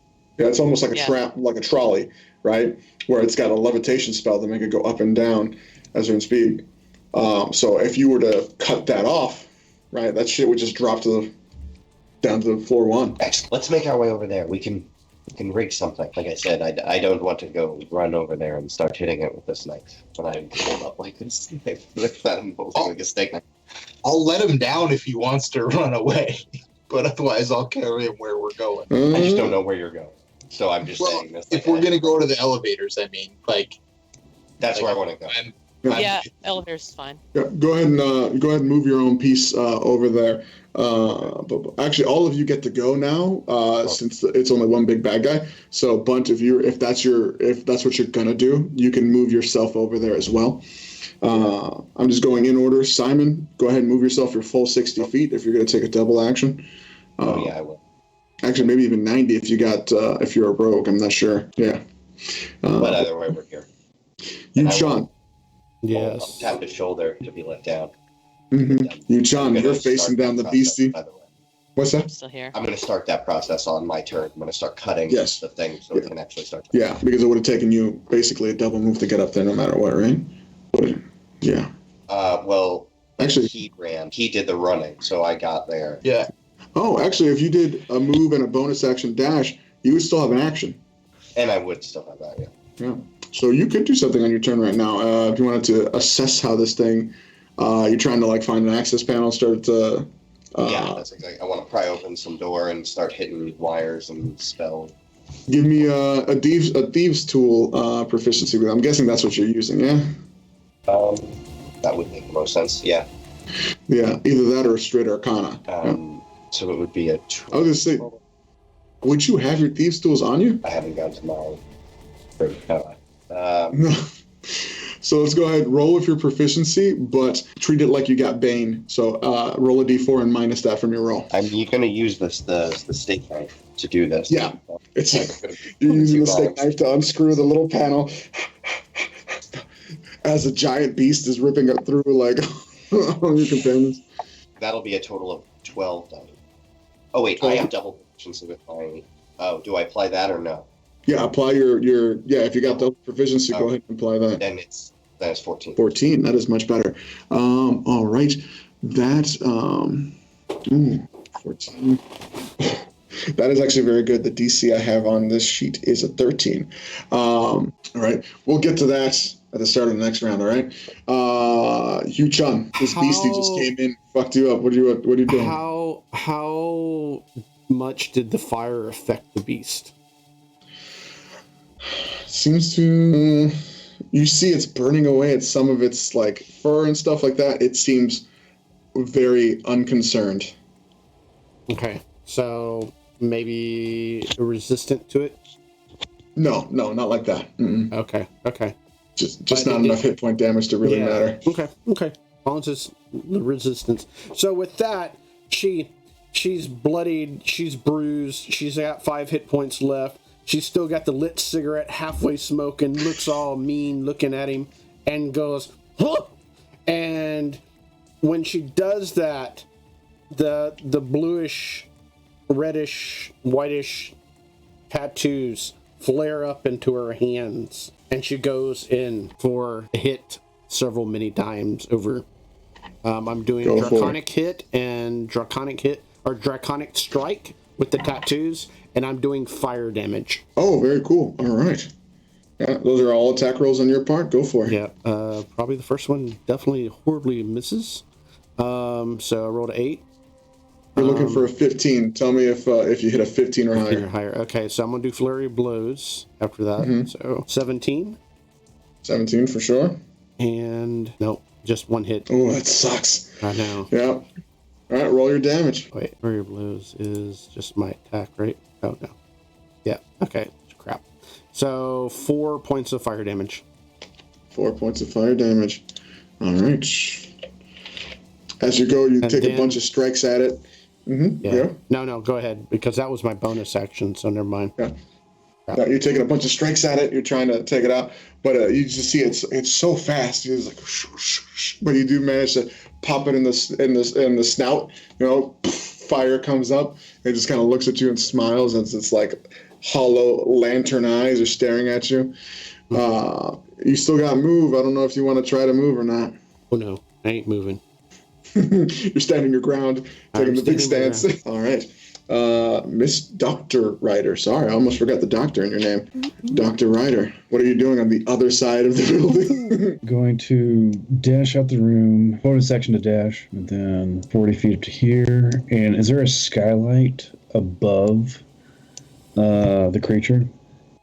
Oh, yeah. Pretty much down this entire hallway, for sure. Okay. I want to point my gun up and shoot out the skylight, have the glass fall on top of it, and create difficult terrain. That is very clever. I love that. Yes. You don't need to roll anything for that. You're shooting a fucking square. I'm going to roll a dexterity check with disadvantage because, honestly, you're shooting. It's going to look at you, not up at the glass. It doesn't know where you're shooting at. So, oh, that's good. That's good. I had disadvantage. Okay. That's a grand total of 13. What's your proficiency plus dex? My proficiency plus dex? Yeah. That would be plus 5. All right, so let's say 13. 8 plus 5. I'm making the DC that, right? Which is, all right, fantastic. I take full damage. Oh, it's your roll. Why don't you roll 2d10 shattered glass damage? Total of 10 damage. 10 damage, very nice. You, Chun, you're fighting, you're like facing off with this big beastie, and all of a sudden you just, pow! glass shatters, comes down, raining on this creature. It's covered in broken glass, and it's making a area. Let's mark that down here. A broken glass, difficult terrain, right there. Okay. Oh, good job. That was your action, your move, and your bonus action. That it for Ryder. Dr. Jackson, what you up to, big guy? I have a dumb question, but earlier when I mentioned the wisdom, say you said that it didn't work on him, right? It is immune to fear effects, yeah. Dr. Jackson is gonna move, guess my 30 feet. So I'll move like up here, and I'm gonna use my Eldritch Blast on him, which is 120 feet. Spell sniper. Yeah, so that is 22. 22 hits. 6 points of damage, and he gets pushed back 10 feet. Oh, okay. Yeah, I got the whatever it's called for that. All right. Well, which direction do you want in the move? This way? Right next to the wall, on 2 blocks under Chun. Like here? Yeah, right there. Okay, cool. Boom! Like rolls over, hits the wall, looks over at you, Dr. Jackson. And I say bonus. Wait, is this a bonus action? Let's see. Does it take damage from broken glass? Oh, it's not bonus action. Okay, never mind. Yeah, that would be my turn right there. All right, I'd say it takes another 9 points as it rolls through the broken glass. Like I said, I'm willing to play ball with you guys for sure. Mm-hmm. As you can tell, it hits so freaking hard. All right, that's it for you, Dr. Jackson. Daniel and Bunt, you both seem to run that way. Was there anything else you guys wanted to do aside from go that direction, or? Daniel is going to quickly take his tools and just make a little adjustment on his armor. Well, the armor that's been building on top of his coat. Mm-hmm. Another sensor appears on his other shoulder. And the arcing starts again, this time more light as the lightning effect kind of swoops around his coat. And both sensors will fire arcs of lightning at the creature. It's a 90-foot radius, so I think I should be fine. Let's see. You're within 50 feet of it, from what I can tell here. Yeah. So it's... And you do have line of sight. Yep, so I'm within range.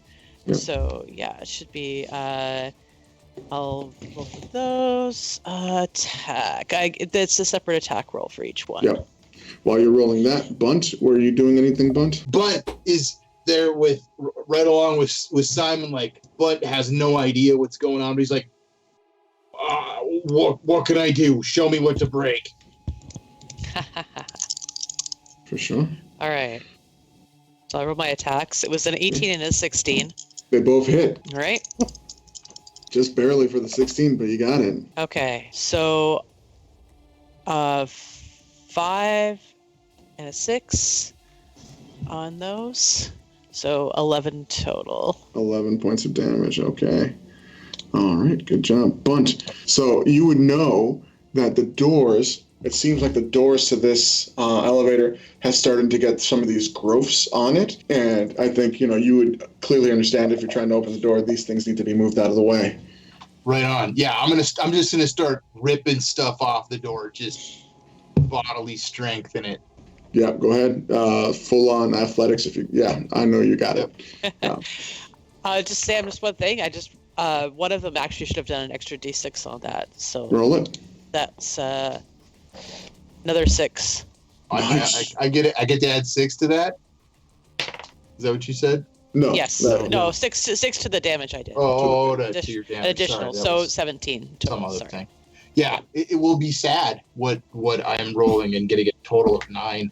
Oh, I'm sorry. So you can see you're pulling. You're like just trying to pull away at these things, but it's just that there's so much of it. Can I possibly gift my XP guild advantage over? For sure, yes. Roll with advantage, yes. Go as whatchamacallit. What's his name? Simon is just like encouraging you, or they're pointing out to you your best. Oh, yeah. This time it's a total of 21. As he's like, "No, dumbass. That's the route." Mm-hmm. Bunt always does better when someone's telling him what to do. It's just that's quite well. And honestly, to your surprise, Simon, he freaking rips that shit apart. out of that, like with that and your tinkering, the doors will open. And you're both right in front of it, so you both need to make a wisdom saving throw, please. Actually, that is 30 feet. Boom. 30 feet. That includes Dr. Jackson and Daniel, too, please. How dare you, sir? I'm making a wisdom. Wisdom saving throw, please. Oh yeah. So, thanks to I got an 8. No. I got a 13. I got a 12 instead of 2. I got a 2. All right, Bunt and Simon, you both are right next to it, and you succeed. Daniel and Dr. Jackson, you rolled less than 12, both of you, so you both fail, unfortunately. So as the doors open, immediately, Dr. Jackson and Daniel, you are caught by the scent. It smells good. And I was like, oh man, it was freshly cleaned. It's so good that like you look over, you're like, what is this? And the elevator looks pristine and in perfect working condition. Oh my God. And in your first immediate thought is like, this is our salvation. We could just get it, forget drawing this thing in there. We could just get in and leave. Like, it's perfect. It's been unaffected by anything. We should just go. And on your turns, you will feel the need to go in there and try to write it down. Now, Bunt and Simon, you're hit with this wave, this smell, but your proximity and your training in your various occupations have, made you a bit more wary. And you notice that this smell is not actually antiseptic clean smell. It is the tinny smell of copper and iron, this metallic smell of blood. As the walls of this elevator, what would normally be like the mirrored brass finish and very immaculate designs and everything, are actually covered in the faces of tenants that tried to escape, all of which have open mouth and screaming and wailing in anguish at you. Yes, it is a total horror show in there, and you see Daniel and Daniel and Dr. Jackson, making their way towards the door. I'm going to say, if I can, hopefully, I'll just say, Bunt, try to stop those fools. I'm getting this thing out of here. And I'm going to try to get to the next step of down. Yeah. Okay. You are next, except for first up is, unfortunately, the beastie. Right. So. Yes. I just wanted to describe that because I was really wondering if I'd get to use the elevator in this game or not. And again, we'll wrap this up soon. I know it's so close to midnight. I'm sorry, everybody. So, Yu-chan, you are right in front. Yes. Yes. You know how this goes, bud. All right. This creature looks at you as, oh, this is the most fun I've had all day. Thank you. And it's going in for the full triple strike on you, Yu-chan. You've been holding your own against... I give it the Bruce Lee look. Mm-hmm. Nice. Oh, 9 plus 8, 17 hit you? Yep. Okay. That definitely hits you. Let's see if the bite attack is in that one again. Fuck, that was so close to that one. 7. 7 plus 8, 15. 15 right on the money. I'm so sorry. I've got a 15 AC. All right. First attack does 8 points of damage. I am just dropped to 0. All right. So you take 0. So you're at 0. Boom. I it take hits you. Below 0, but yeah. Yeah. It hits you. Slam. You see a gout of blood, and the Dr. Ryder, you were within sight. You can see, the beast it's a bit sadistic. It moves its way back into the glass shards just so it can throw her into the wall even more effectively and bite into her as you take 2 wound points from the next 2 attacks. Taking a minor wound. Do me a favor, roll a d6. 5. 5. So that puts it up top. In the head area. So as it bites, that's the one that does it too. It literally bites onto your face and rends in such a fashion that it tears your ear off completely, basically. Well, not completely, but like rips it so bad that it makes it hard. You hear this ringing sound out of your right side ear that you cannot hear out of it, at least for now. And it's just this gnarly scar on the side, or gnarly wound on the side of your head. Now, There you go. But you're still standing, bloody and broken up against this wall, but you're still, right there with it. Mm-hmm. Simon, you are too far and too focused to see this. You have one task. Try to drop this elevator shaft. Go ahead and give me that proficiency roll with a minus D4. An 11. An 11? Did you add your expertise into it and everything? Yes, I did. Oh, damn. Okay. Unfortunately. Now, I do have my earlier advantage that I've never used. Oh. I got another one of that. Can I still use that first one? Yes, for sure. Yeah. Please, take advantage. It's a little better. It's 13. 13. Okay. That is exactly the DC we needed here. All right. 13. As you're just like, literally, it's you slipping in there. It's all you got are these damn knives, and you're like, fuck, oh god.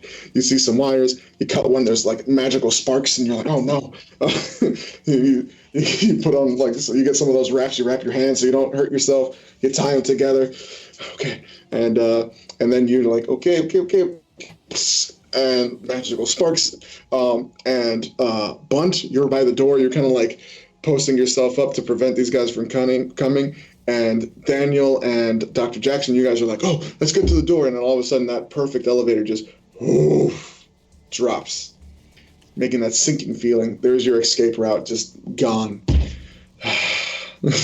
But the two of you that know the truth is the pit of hell has descended. But you now have an open mine shaft, basically. Good job. It's so good that Simon went first in the initiative here. Yu-chan, you're up. Bloody, bruised, ear hanging off. I spit blood out the whole time, lighting up another cigarette. As I do. I just love the idea. You're just like, wait. As I light up the cigarette, and I do it with one hand too. I'm just like, and I just and blow out as the energy and whatnot from the tattoos come wrapping around. Saving throw. Nice, yeah. Beat dex. I got a 16. Yeah, you passed. So, so let's see. It's 1d. All that hot damage. Half damage. This beastie is looking pretty hurt now, actually. It's not an insignificant amount of damage. It's covered in glass and burn marks. So the thing gets 2 points of fire damage. All right. And then as it burns away, I go into another flurry, and I think that will be my last one. I believe that's your last, yeah. Go ahead and start making those attack rolls. Okay. Remember, it's 15 or higher. Dr. Ryder, what are you doing as Yu-chan is just going all out for her last-ditch effort here? I'm going to take a bonus action as a steady aim, or actually I don't even need to do that. I'm going to point my revolver straight at the monster and just start shooting. Nice. The first blow was a miss. The second one was a definite hit, and the creature gets hit for 7 fire damage. Very nice. Yeah, it's just another hit. Fire. That smile is ever wider as it takes more and more damage. Very good. And Dr. Ryder, you're pumping bullets into this thing? Actually, you know what? I'll take my steady aim towards it, so give myself advantage. Nice. 23 to hit. 23 for sure hits. So on top of that, yeah, I'm getting my sneak attack off. It is engaged, yeah. Yep, okay, so I gotta roll D8, 2d8s. That takes 12 piercing damage and 7 sneak attack damage. Yep, 19 points of damage, all right. As you put the bullet in it, like as it's, Yu-chan comes in with the big cross, it does that fire damage, and it smiles at completely unexpected in its flank, gets that bullet, and that one really, like, you see its leg drops, and that smile kind of goes away for a second, but it digs its claws into, like, the marble floor, gouging out sections of it. Okay, this is what I'm talking about. And that's both of your turns. Ryder, you technically have movement if you want to take it. Go ahead and move your piece if you want to. I'm guessing Yu-chan, you're standing your ground for obvious reasons. I actually can't because of steady aim. Oh, right. Yes, thank you. Dr. Jackson. and Daniel. We don't have to approach the thing anymore, right? No, it's it's out of your 30-foot range. Yeah. You don't need to jump into the hole, no. You can go ahead, Daniel. All right. I can see that Yushan's still battling this creature, but it does look damaged. So instead of fleeing more, I'm going to do the same thing I did last time. I'm going to power up my armor and arc 2 more blasts into this creature. And don't forget, you do have advantage from Shadow Soldier PR. Oh, sweet. My first one is a 19. That hits. And my second one is a natural 20. Fuck. All right. With an extra 4, so 24. So, yeah. Okay. So, I'm going to do... Oh, yeah, this is going to be good. 6 damage on the first one, and then the second one does 6 plus 6 plus 2. So, another 14. Plus, once per turn after I've dealt a hit, I can deal an extra 1d6 lightning to that target. So that's another 2. So 16 plus the first 4 damage. Or was it 6 damage? Okay. Yeah, so 22. Yep. Shit. Dang. That's got it upset. It's like boom, boom.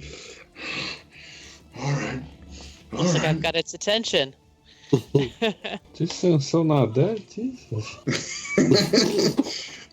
I designed this one as the boss of this floor. You rolled a 2. That's why you got it right off the bat. Thank you, Jose. Jose, what do you have to Dr. Jackson? Okay, so Dr. Jackson, let's see. It's gonna move up to here. How bad does it look? It's looking pretty bad. It's not on death's door yet, but it's rough. It's got burn marks, freaking just glass everywhere. Yeah. Okay. Well, I'm going to use my action to cast Dissonant Whispers on it. Does DC 14 Wisdom save? If he fails, he needs to use his reaction to walk away. Oh, dang. It's not fear, so... Yeah. Wisdom? Okay. Yeah. Dang. I got an 18 total. Damn it. I know, I was hoping it failed too. Let me see. I'm not sure. I guess if anything, I'll just leave it that it didn't do any damage. Okay. If you find out any damage, just tell me after the fact. Okay.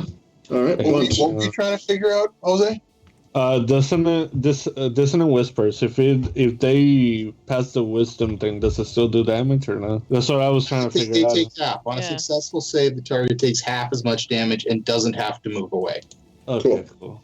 Let me roll that. Roll your damage. Bunt, what are you doing while he's rolling damage? It's 12 damage, so 6. 6, all right. Bunt, what are you up to while after that happened? So, I think really I'm going to try to follow what I assume to be the plan and get this thing over, try to get it over to the elevator shaft.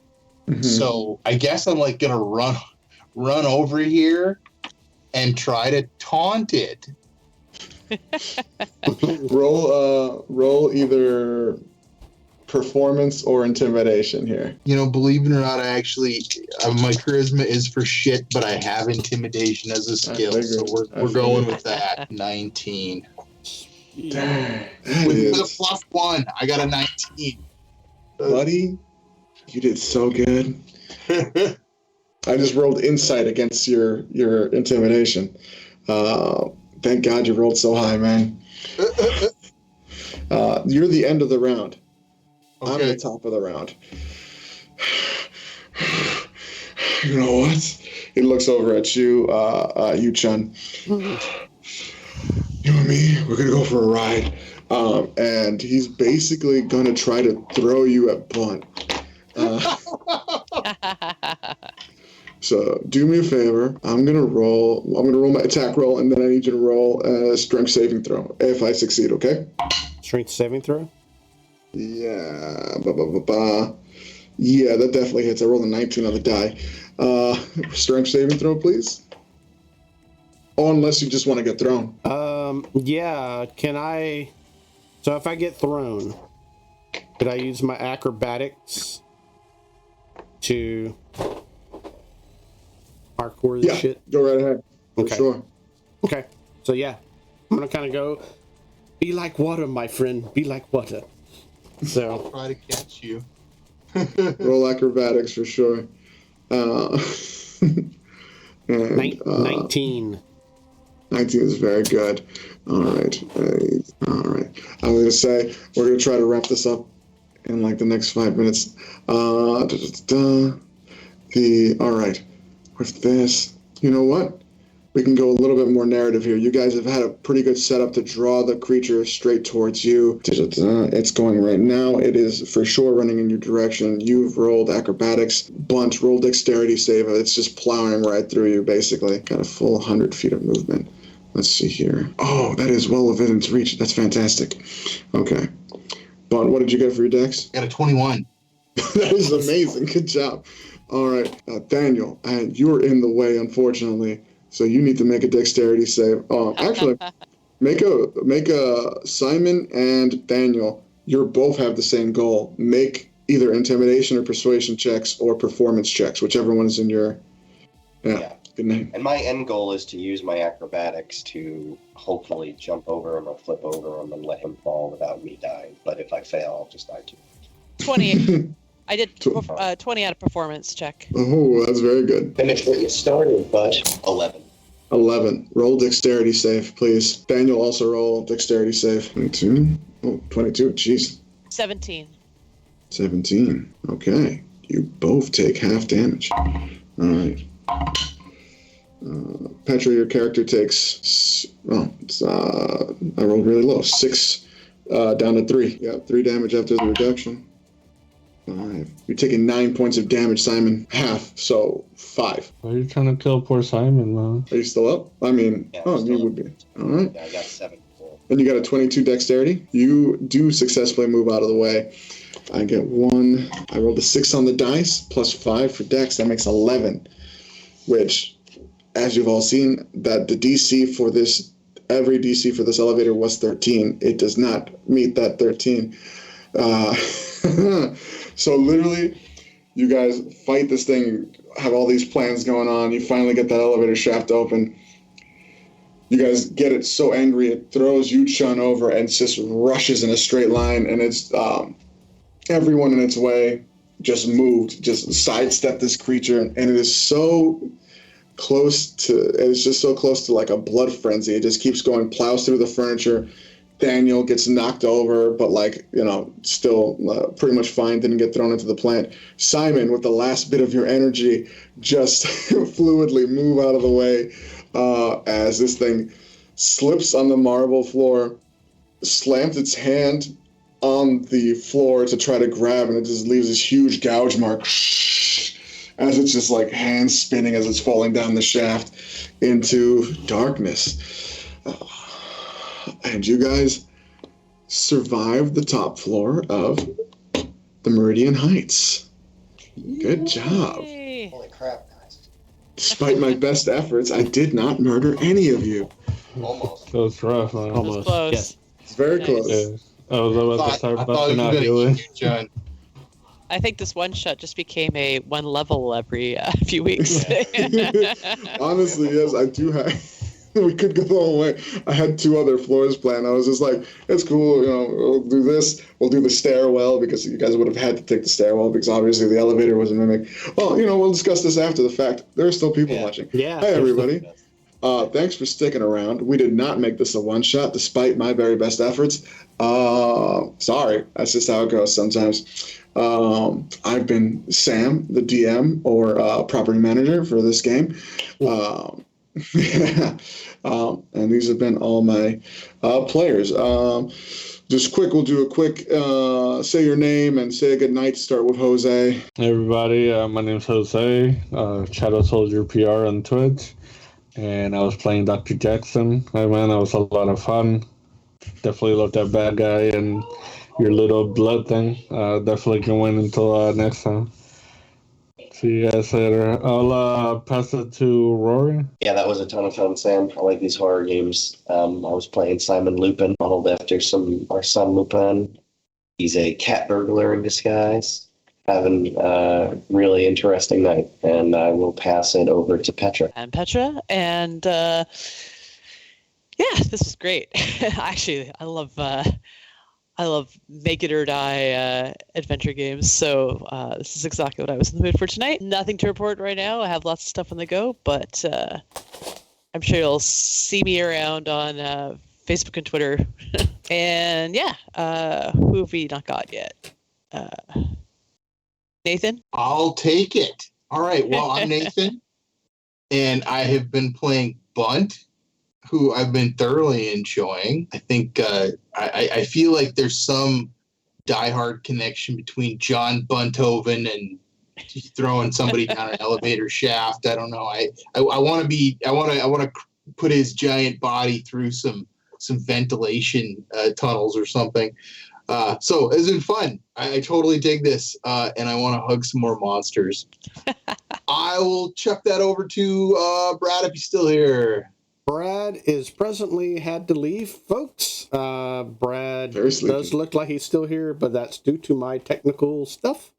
But anyway, I think we're going to just wrap it up from here. I am Dave, the story guide. Tonight was break for me. I thoroughly enjoyed producing this tonight and not having to run squat. Instead, I got to play Yu Chung, basically Kung Fu Hustle, Lady Landlord. I hope I did her proud. Other than that, stay tuned. Look for all of our stuff below. Go click on all the little buttons and all other stuff to find out what's in the future, as well as like, follow, subscribe, do all that other fun stuff, because we're just a fun bunch of people.